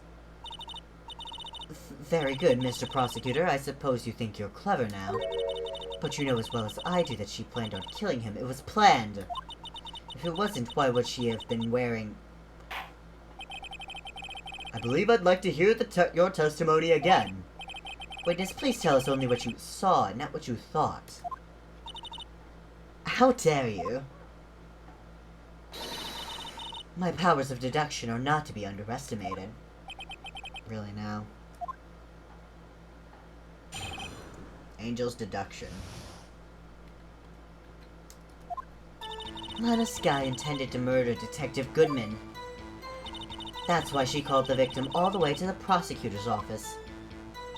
I'm sure the chief prosecutor had a grudge against the victim. Nothing else could drive that human machine to plunge the knife in again and again. Okay, well, okay, that one's very obvious. That one's very obvious. The victim was summoned from the police department to the prosecutor's office. It does sound a lot like premeditation, doesn't it? So, if I ordered a pizza, does that mean I'm planning to kill the delivery boy? In any case, the defense may now cross-examine the witness. This one's obvious. This one is extremely obvious. Holy shit.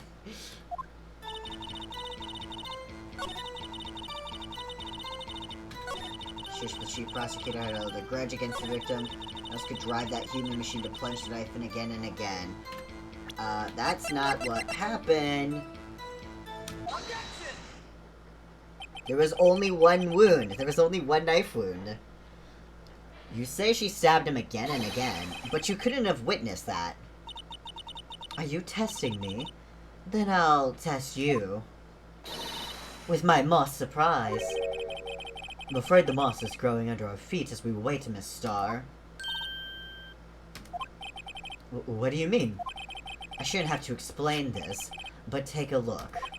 The autopsy report states that death was due to a loss of blood from one stab wound. Aha! You're right! Good show, Mr. Edgeworth. What a hunk!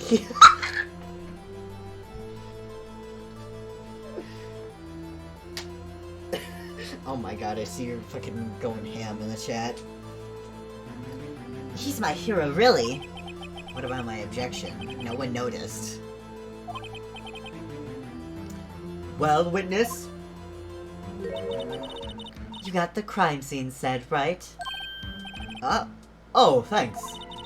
I always believed that no one could ever mistake ketchup for blood. But now I realize that such mistakes are possible. So, you're saying you mistook something for blood? When she lifted her knife, I thought I saw blood at her breast. Splattered blood from her victim. That's why I thought she must have stabbed him at least twice. Then tell us what you saw that you thought was blood. Testify.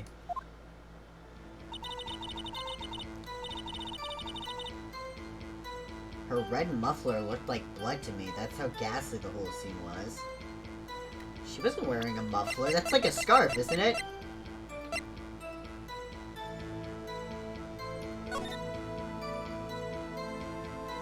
A muffler's a scarf, right?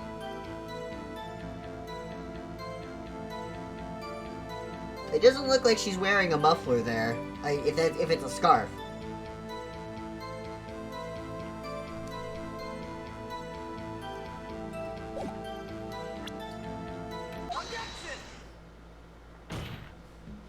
Miss Starr, I demand an explanation. The witness is clearly not suited for detective work. What?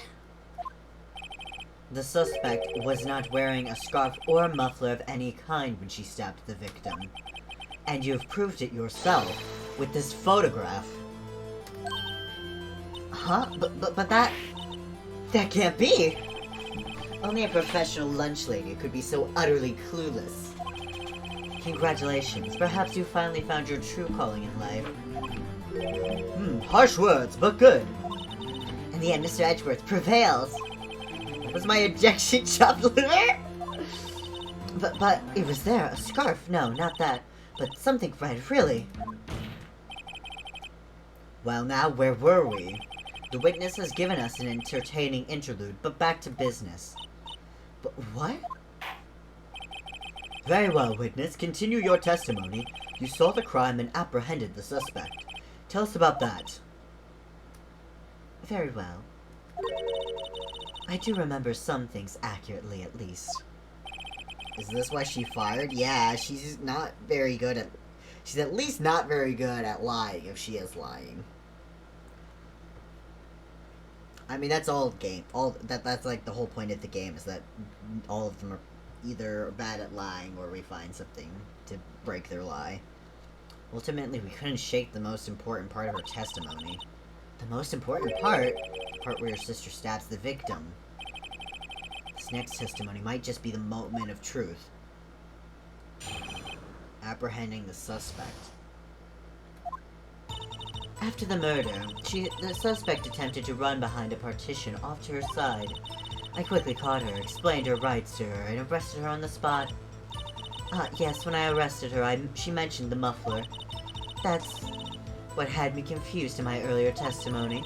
The chief prosecutor made to escape, but against Angel Starr, resistance is futile. What about the phone call? You are quite determined about this scarf, aren't you? I strike like a snake and bite like a cobra. That's me, Angel Starr.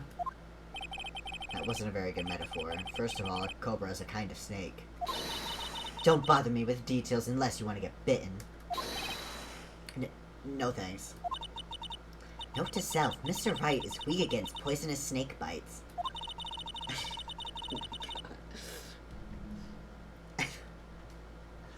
I mean, yeah! The chief prosecutor tried to resist, but her efforts were in vain. She knocked my hands aside, kicked over an oil drum. An oil drum? Hard to imagine. Oh, she's beautiful but deadly. A predator, this one. A leopard woman. Rawr. Very well, Mr. Wright. Your cross-examination, if you will.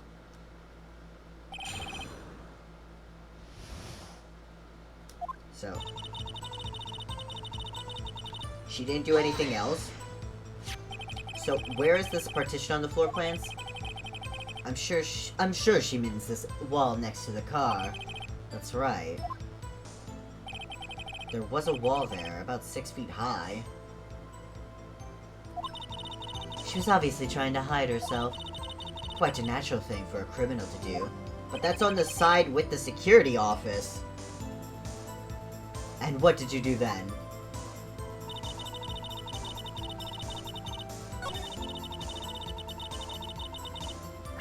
Hold on, I'm gonna save here. And I'm gonna try using the floor plans, because, like, that's, like, that's by the security guard. That's closer to the security guard. Not only that, but the wall seems like it's not that high. Like, it's 6 feet high, but the security office is even higher. So the security guard, if he was, like, paying attention, probably would have seen something happening. Okay, it's not that, though, because the audio didn't cut out. Okay, but I think that is the right line. That is the right line, though.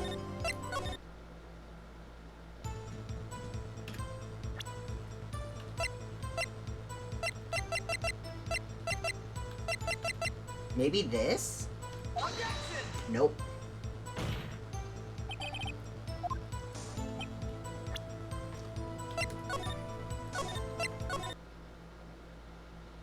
Maybe let's try pressing again, just in case.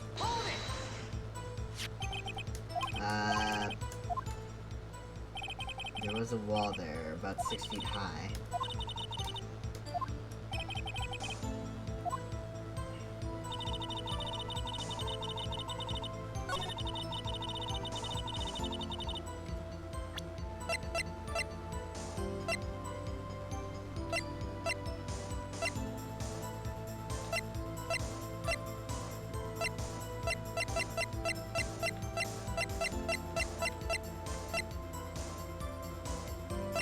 So it wasn't either of these.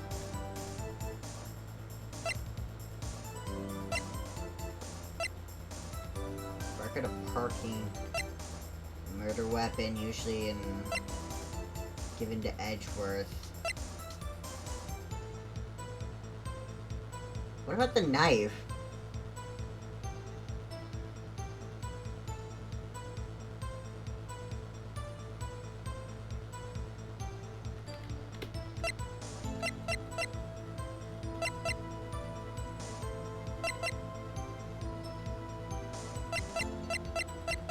There's a bit here, like,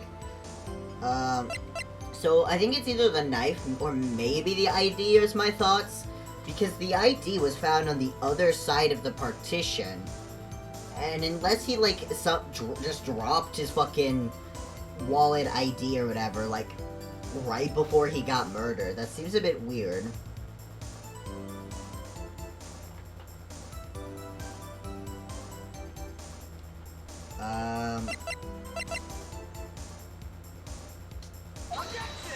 I'm gonna try the knife first, though. Yeah, it's not that. Okay, and then maybe now try the ID? Because I don't... Nope, it's not that either. The audio would have gone out.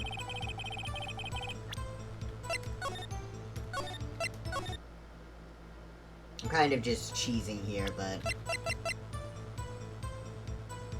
Maybe if I, like, press some of the other lines of dialogue,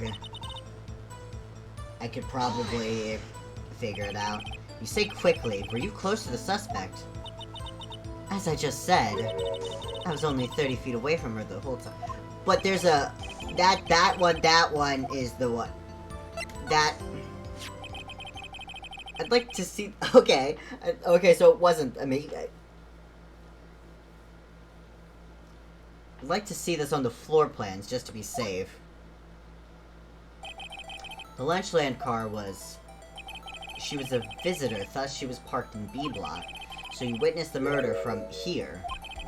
That would make it about 30 feet from the car, yes?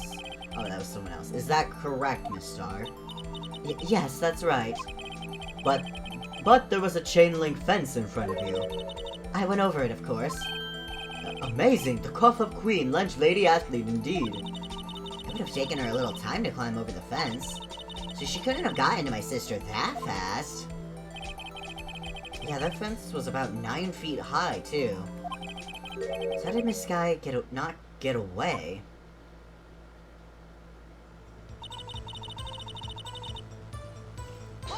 Why? She mentioned the muffler. What exactly did she say? If I remember exactly, I would have told you in my testimony.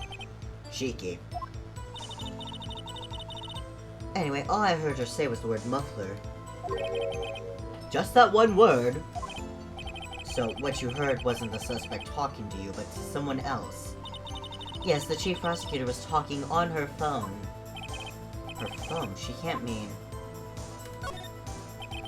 By phone, do you mean this cell phone discovered at the crime scene? Yes, ultimately. Why was it on the other side of the wall? Ultimately. My memory is like a salmon heading upstream, you see. Faulty? No, the court doesn't seem, Miss Starr. The chief prosecutor first attempted to use the phone hanging on the wall. On the wall? That's right. Near the car, there was an emergency phone on the wall. Apparently it was out of order. And so she used her cell phone. Why wouldn't she use her cell phone first, though? If she's calling her sister, she would be more inclined to use her own phone first, wouldn't she?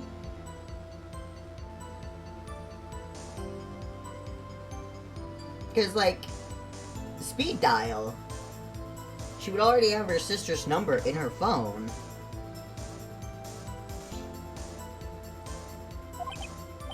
Good witnessing, witness.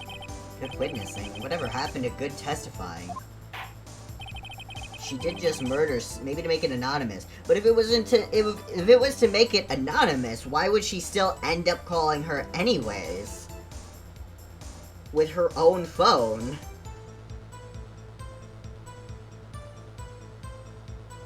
Like, if you want to be anonymous, then, like, why would you still call on your own phone? You should, of course, add this to your testimony. The things I do to please this rookie defense attorney. Thor was overheard during a call made to Emma at 5:18.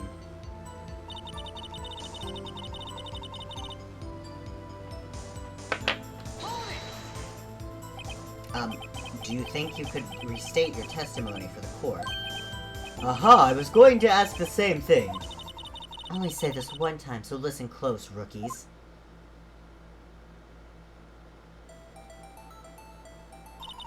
The chief prosecutor stabbed the victim and ran behind the partition. Then she picked up the emergency phone on the wall, but it was out of order. So she pulled her own cell phone out of her pocket. And during that time, you climbed over the chain link fence. Then, when I boldly grabbed her arm, the chief prosecutor hung up her phone. And you saw her doing this? What is it, Mr. Wright?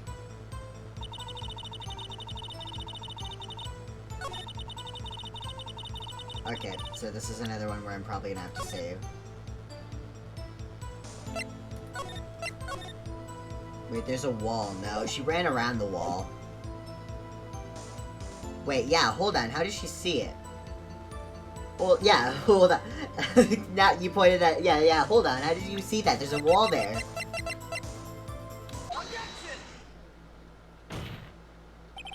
Miss Starr, I have to conclude that you have a personal grudge against Miss Lana Skye. The witness is a former detective. Her testimony is unmarred by personal bias. Well, who would have thought you would be my knight in shining armor, prosecutor? You who, together with the chief prosecutor, kicked me out 2 years ago. She has a motive! She has a motive! It's so obviously her! Well, Miss Starr, this is a fatal contradiction with your testimony. How do you explain this? I don't know what you're talking about. Mess with me, and I'll make you cough it all up. Ahem. Let's look at the floor plans. You said you witnessed the crime from this point. However, if that's true, you couldn't possibly have seen Miss Skye making that phone call. I believe you see what I'm getting at. That emergency phone was on the backside of this partition. If indeed you were in B block, you couldn't have seen it. What? Order! What is the meaning of this? It's simple, Your Honor. She's not coughing up blood, she's coughing up lies. Nice. That's quite a claim, Mr. Wright. Perhaps you will allow me a question. Tell us exactly what lie this witness has told the court. Here's for the counterattack, because I can't afford to get this wrong. The witness lied about what she saw. She lied about what she saw. In other words, she didn't see Miss Sky using that emergency phone. It does seem hard to imagine how she could have. Very logical. What's the matter, Star? Cat got your lunchbox? Mr. Wright, I hate to bother you while you're celebrating your victory, but why would Miss Star lie like that? Huh? Why would she say that my sister had tried to use the phone but failed? Doesn't make any sense. Why lie about something so insignificant? Oh, dang, she's right. I mean, maybe she really did see her try to use the emergency phone. Oh, God. I got... What?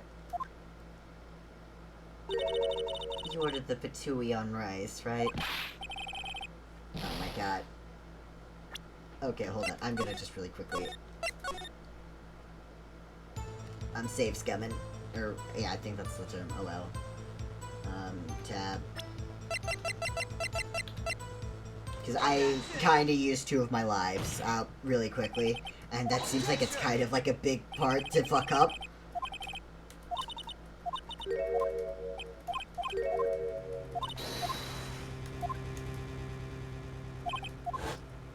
So she did see it at some point. That is a very weird thing, though.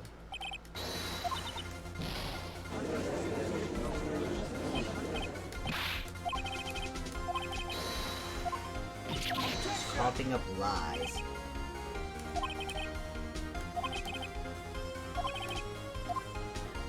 Where she saw it and the order of events, my guess. She lied about the order of events. Miss Sky used that emergency phone before the murder. I see, I hadn't thought of that. That took the wind out of her sails. Yep.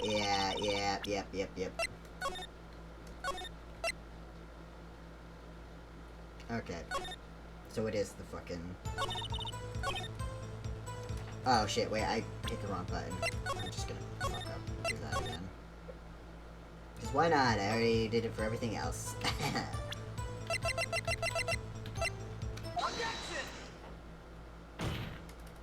So where she saw it...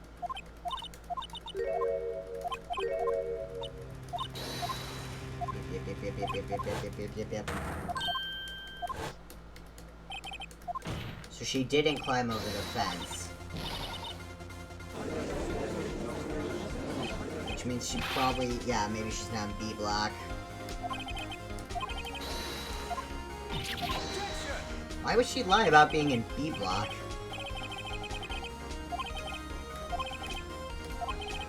I can't afford to get this wrong. Miss Sky tried to use the emergency phone, but it was out of order. What is significant about this fact? Nothing. Therefore, it would be pointless for Miss Star to lie about it. Pointless to lie, I see. But say the witness did actually see Miss Sky using the emergency phone. It would mean Miss Star witnessed the crime from a different location. A different location? Now that's a pointless lie if I've ever heard one. Before you call my lie pointless, at least let me tell it. Let me ask a question to our clever wordsmith, Mr. Wright. Just where was the witness when she saw the crime? All the testimonies that we've heard up until now points in one direction.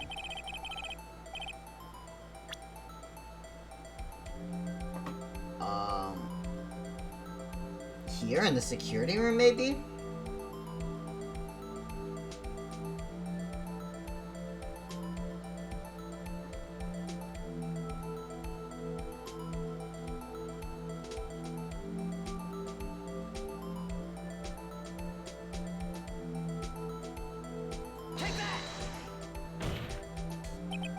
This is the only place where she could have been.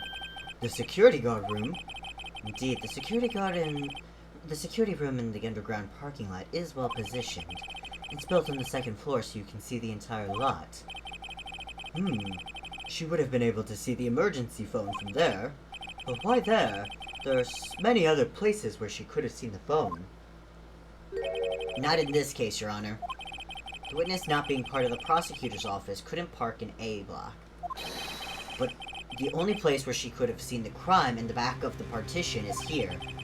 I remember in your testimony you said you brought a lunch to your boyfriend in the security guard room, yes?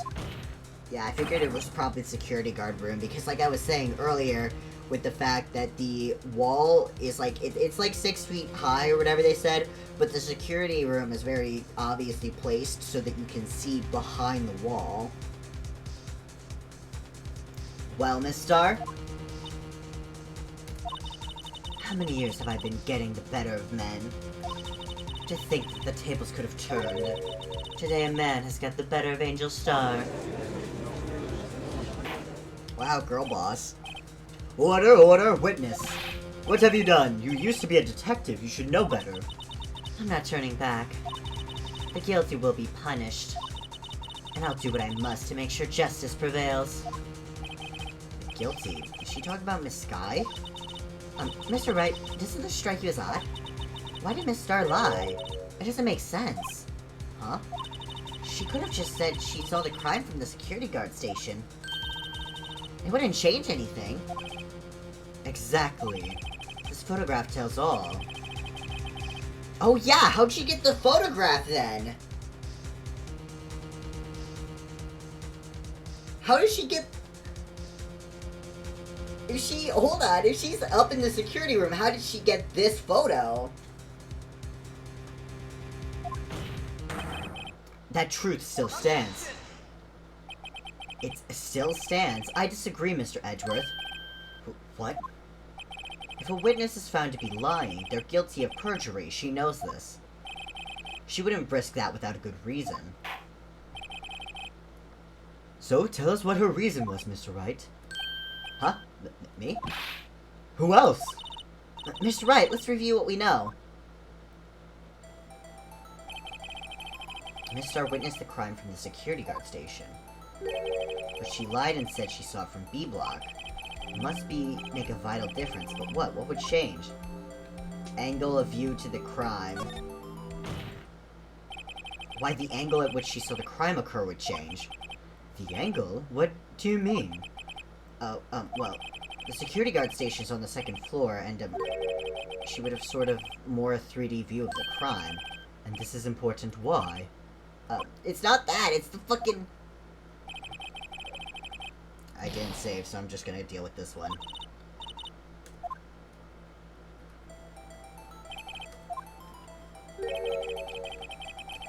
Hold on, let me save here.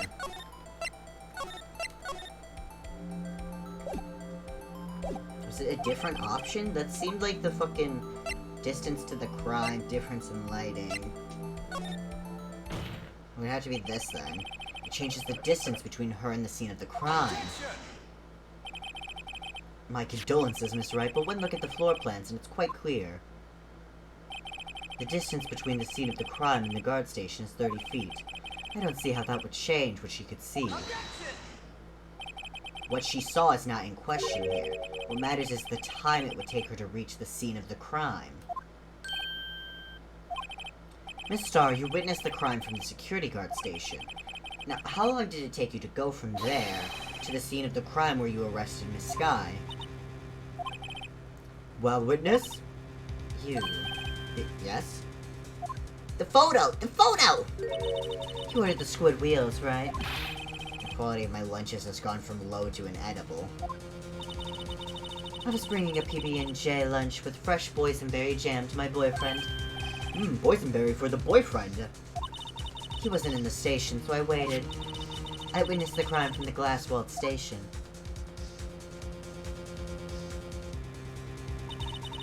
And before I knew what I was doing, I found myself running towards the scene, but the door was locked. I couldn't open it.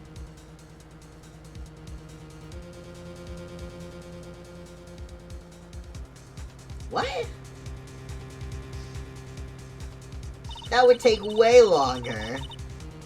That would take way more than 6 minutes. You ran to there, to the door, it was locked. You ran back, you ran all the way around into the B block, and then you climbed the 9-foot high fence. That would take way longer than 6 minutes. That's quite a detour. Probably took me at least 5 minutes to get to the scene of the crime. 5 minutes? This changes things considerably. But it was that woman over there in the defendant's chair who stabbed him. I know it, I have photographic evidence. I swear it. I swear it on my finest plastic sport. But the phone... Okay, but if she got there 5 minutes, then that took the photo, then she wouldn't have seen the phone call. She wouldn't have seen the phone call still.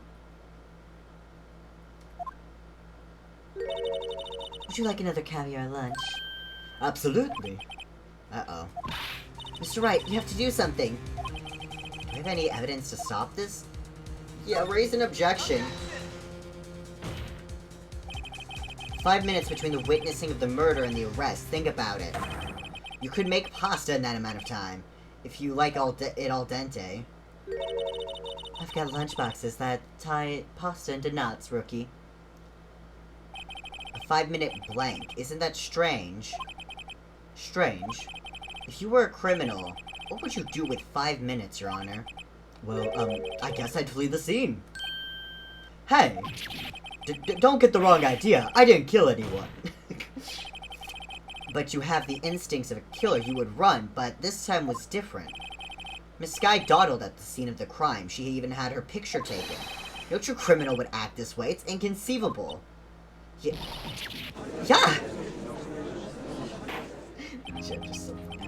Well then, it seems we've come to the end of this testimony. The witness has a grudge against the defendant and a blank or no testimony. Also, she wouldn't have...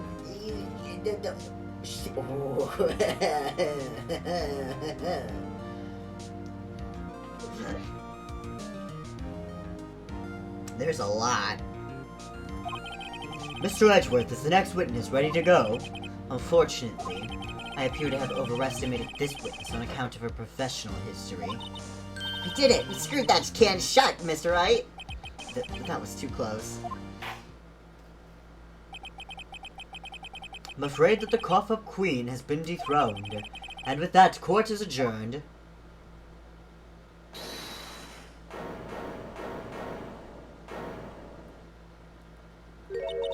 Mr. Edgeworth, you ordered the squid wheels, right? That's the one she tried to foist off on me! I prefer not to take the defense team's leftovers. Anything else to say? I might be able to save you. I have decisive evidence. What was that? Is this another one of her trick lunchboxes? My apologies, but we have no further questions to ask of you, Miss Starr. Is this your jumbo lunchbox? Whoa, a triple-decker! Out of deference to the witness's determination, I'll allow one more testimony. He's been bribed. Let's hear about this decisive evidence. Like the Lunchland motto says, you won't be disappointed. Is she going to pull off of her lunchbox this time?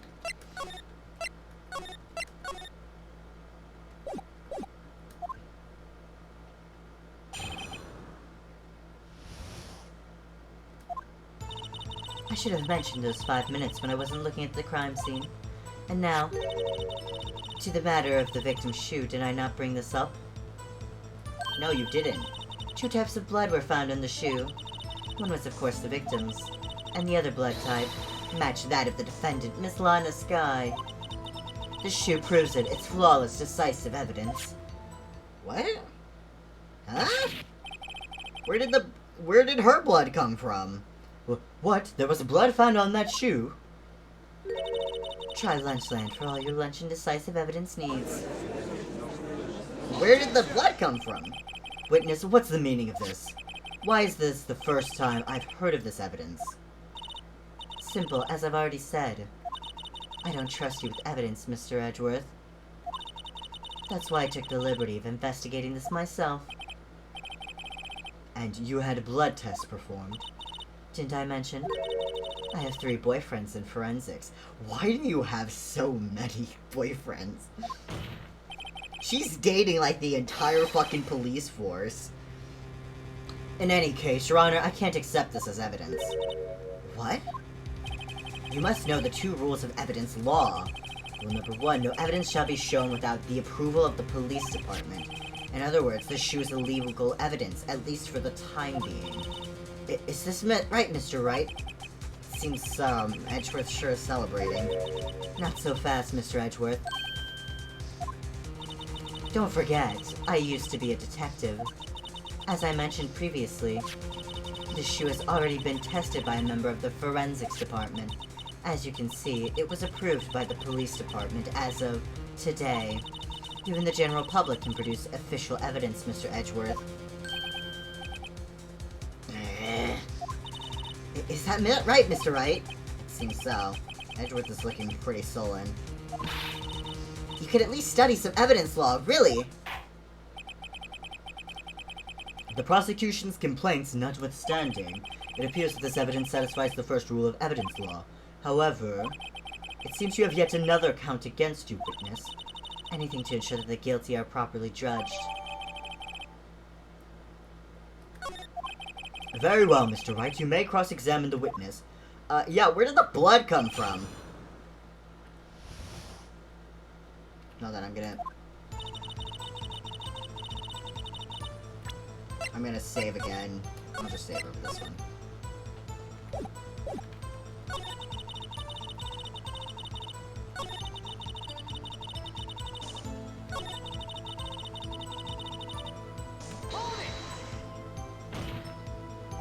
You can't say for sure the blood belonged to the defendant with a blood test. Yes, they...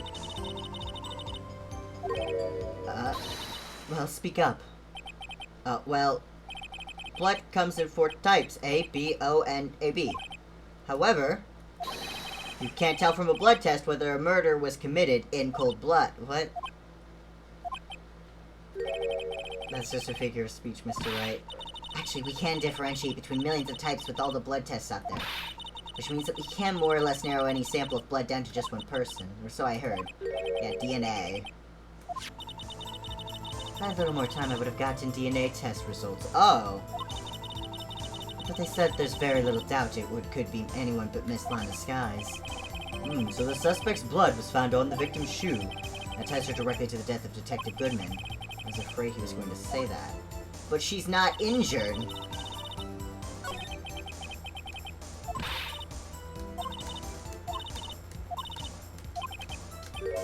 Maybe I should investigate this evidence a little more closely. Oh, hey, that's a good tip.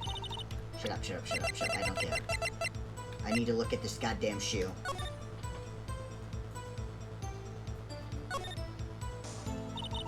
This blood, it's my sister's, right? It appears so. Lana's right hand was bandaged when I saw her in jail. Oh, right. She must have cut herself at the time of the crime. Poor sis. And then this must be the victim's. There's blood here, too!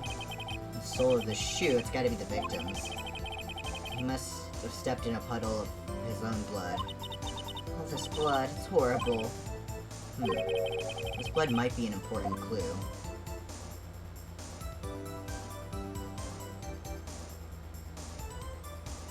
Hey, question.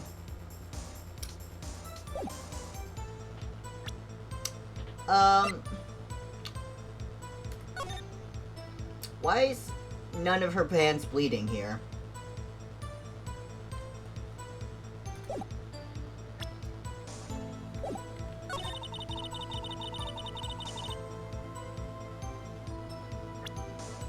I'm just gonna save again. Fuck it, might as well.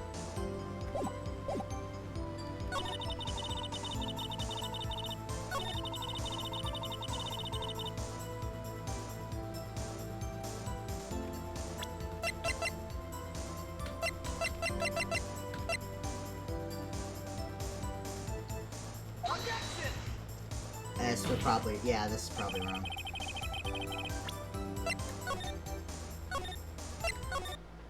Cause like the fucking, cause okay, it says it's her blood, which means that it would have been, and her hand was bandaged, which means that the blood would have come from her hand. But in the photograph, neither of her hands look injured.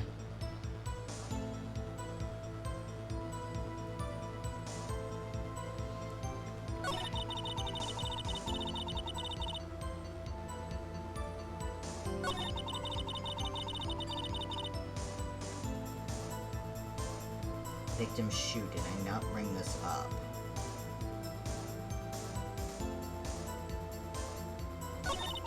Two types of blood were found in the shoe. One, of course, was the victim's. How did he step in his own blood?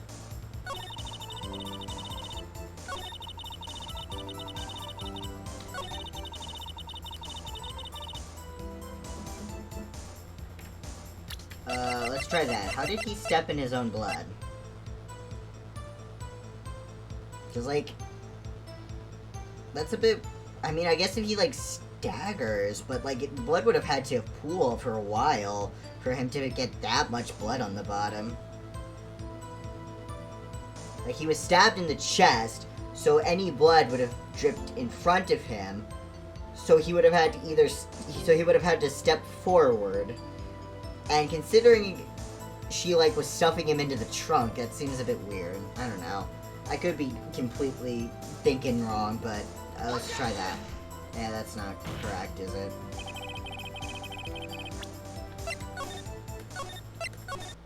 That is the part, though. I think. I don't know. One was, of course, the victims. The blood type matched the defendant, Miss Lana Sky. She proves it. It's flawless, decisive evidence. What makes you so sure of that? You can't let this evidence go through without a fight. You ordered the peppered fish guts, right? Some like it hot, Mr. Wright. Some like your client. She's in enough hot water to make a whole vat of soup. Mr. Wright, do you or don't you have a problem with this shoe? A problem? This is critical. Is there a problem with the victim's shoe? There is a problem.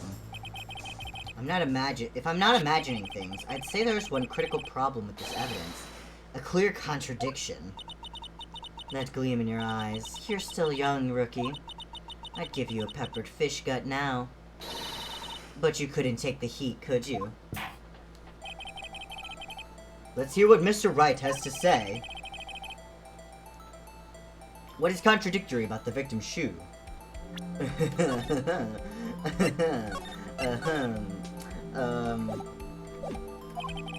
Show us the problem with the evidence. Oh, it's the blood on the foot. It's gotta be the blood on the foot. I wonder if you noticed. There's blood on the bottom of this shoe. Don't mess with me, rookie. Or it'll be your blood in the bottom of my shoes. Indeed, there is quite a bit of blood on the bottom of the shoe. It makes sense. The victim was stabbed with a knife. What could possibly be contradictory about blood on the bottom of his shoe? Is it that, like, in the photo, there's, like, no blood in the... Yeah, there's no blood on the... The problem lies in the footprint. The footprint? Note that the bottom of the victim's shoe is covered in blood. Then, isn't it strange? Why weren't there any bloody footprints found at the scene of the crime? Aha! As you can see, there were no traces of any such footprints at the scene of the crime.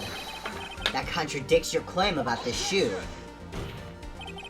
This picture only shows part of the floor, so there could have been bloody footprints. Then where are they, Mr. Edgeworth? Because we checked the scene and found nothing of the sort. Saucy.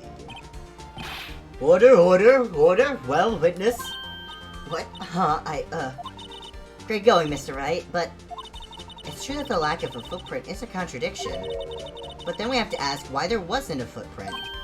Oh, that's true. There has to have been a reason why there wasn't a footprint. Think, Mr. Wright, think.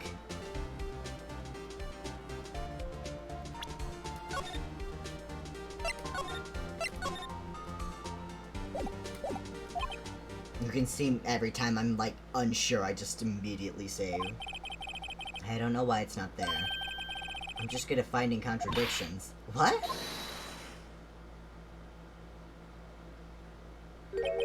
I see. Now I get it. Get what? Our witness is more devious than I gave her credit for. We were hoodwinked to the very end. But she slipped. There's one vital hint to the truth in her testimony. What are you talking about? Think back to when she told us about apprehending the suspect. The chief prosecutor tried to resist, but her efforts were in vain. She knocked my hands aside, kicked over an oil drum. Oh, she's beautiful but deadly. A predator, this one. A leopard woman. Roar. I thought that was a strange thing for the normally cool-headed chief to do. No kidding. Now, witness, allow me to ask a very simple question.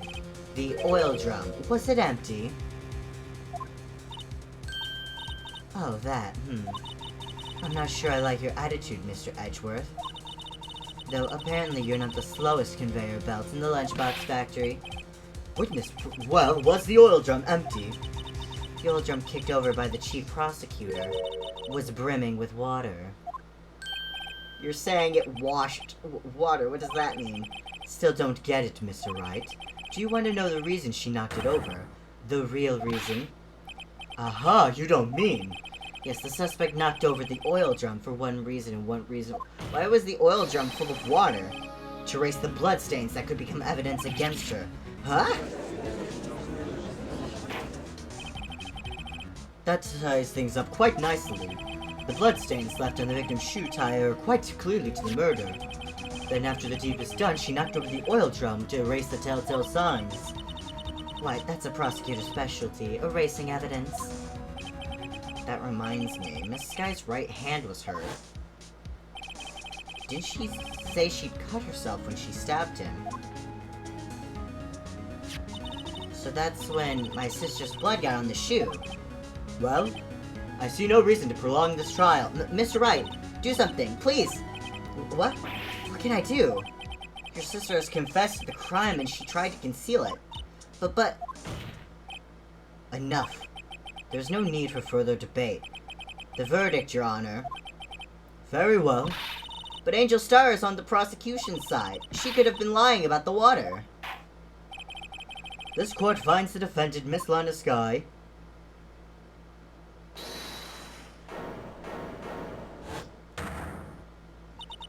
Little girl, what did you just say? Logic would be that she yeah, I guess if it was premeditated, but like, I think we figured out it was, but there is still like the pressing issue, which is that if she saw the murder happen and she immediately ran down to go there, and it took her 5 minutes to go to the B block, okay? The call happened at like 5:18, okay? So 5 minutes before that would have been like 5:13. She wouldn't have been able to see her make the phone call. She wouldn't have been able to see her make the first phone call, wouldn't she have? Because Miles checked in at 5:12, so the murder had to happen between like 5:13 and 5:18. That's the 5 minutes.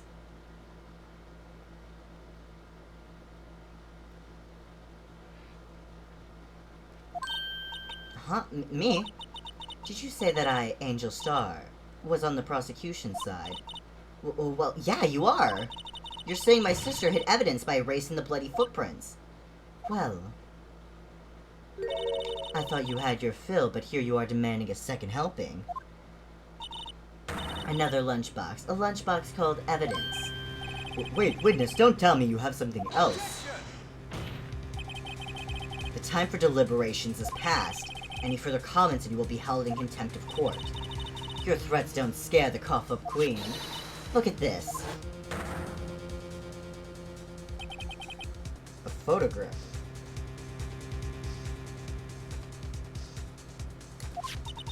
I had it just in case anyone had the gall to suggest that the white shoe didn't belong to the victim.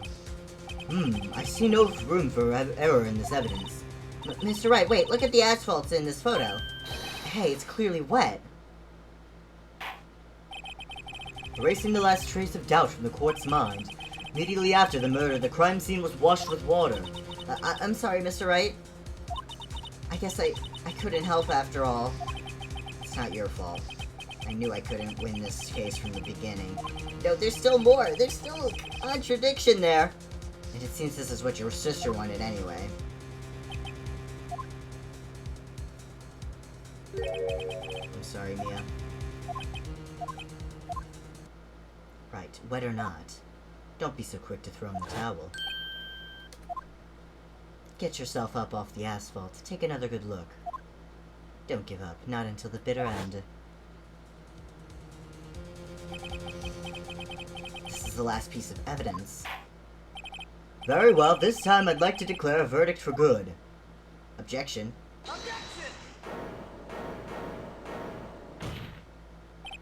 Your Honor, wait. What is it with you people? Can't I hand down my verdicts in peace anymore? Whatever it is, can it wait?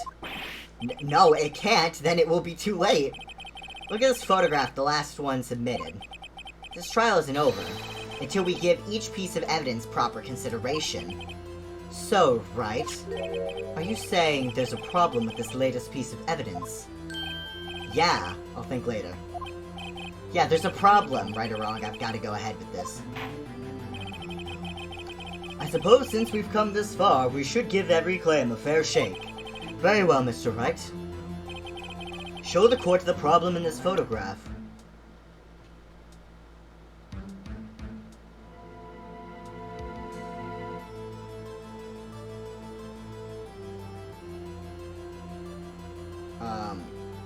Oh, I can't save.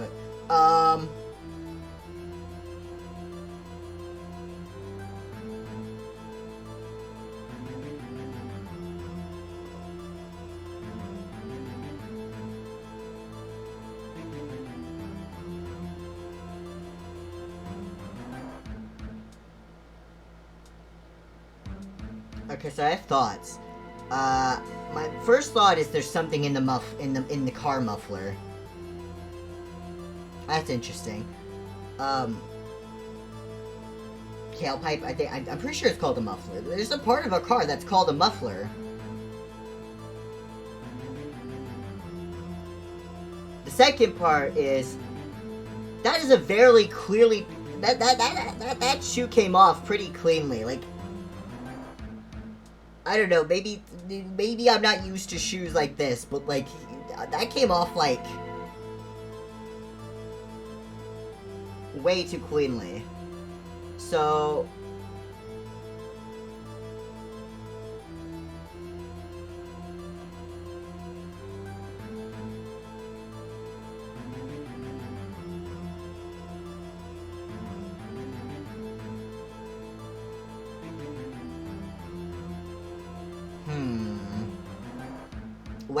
Wait for what? That's called a muffler? I know there's a part of the car that's called a muffler.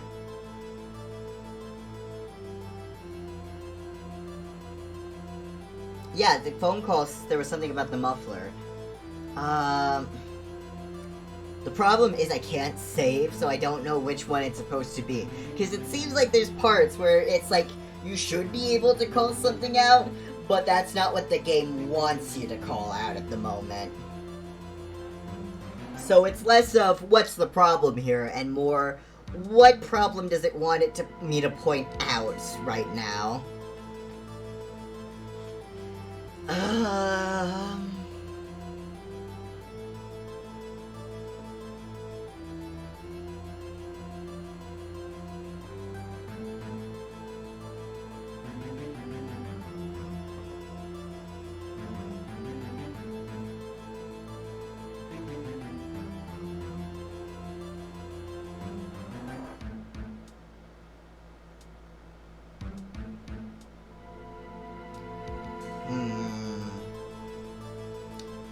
This is tricky. I'm just gonna pick one. I'm gonna pick the shoe. For now. Even if it's wrong. Well, it's probably here, don't you think? No. As your elder, Mr. Wright, let me give you a piece of advice. When you point at something, at least remember to keep your eyes open. I believe he's trying to say that no one's falling for your bluffs. Open your eyes, Mr. Wright. Think scientifically. I suppose since we've come this far, we should give every... Okay, I don't lose any life. Okay, now try the muffler, maybe?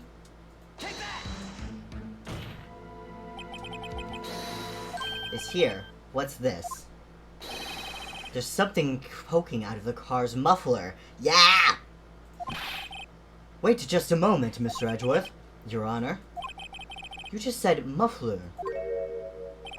However, I see no trace of a muffler or scarf of any kind in this photograph. A muffler is also a part on a car or motorcycle, Your Honor. Yeah! Yeah! Just as good as part of the exhaust system. A pipe. I see, and I see. What's that suspicious-looking cloth sticking out of the car's muffler? So what if there's something sticking out of the muffler? What does that have to do with this case? You literally said the word muffler. Nothing, absolutely nothing. Yeah, it's called a muffler. Sorry, Miss Starr, but it's not going to be that easy. In fact, you've already told us why this is important to the case. You said as much in your testimony. What? Let's hear what Mr. Wright has on his mind. Tell us why you think this piece of cloth in the muffler is related to the case. You're not gonna let me save? Okay.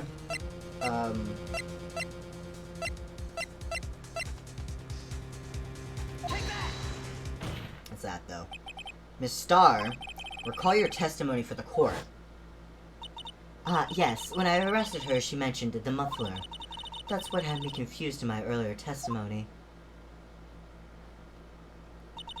Muffler. Yeah. Could it be that the muffler you heard mentioned was actually this exhaust pipe?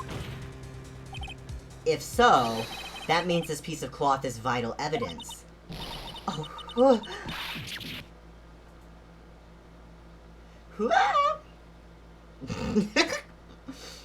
was a noise. Well, it seems we will have to suspend the proceedings. Suspend? I find myself wondering about that piece of cloth. If we leave any question unanswered here, we do a disservice to the law. Have the car at the crime scene inspected at once and bring me that cloth. The verdict will wait until after we've seen all the evidence. Agreed? I suppose so. That was close. But we made it. At least for now. Gas death noise? This court will adjourn for a 30-minute recess. It's lunchtime after all. He's still hungry? To be continued. And it's gonna give me a save point, right? Save your progress. I like that it's like saving, and then it's like, do you want to save again? Like, yeah, of course I do. I always wanted to save again.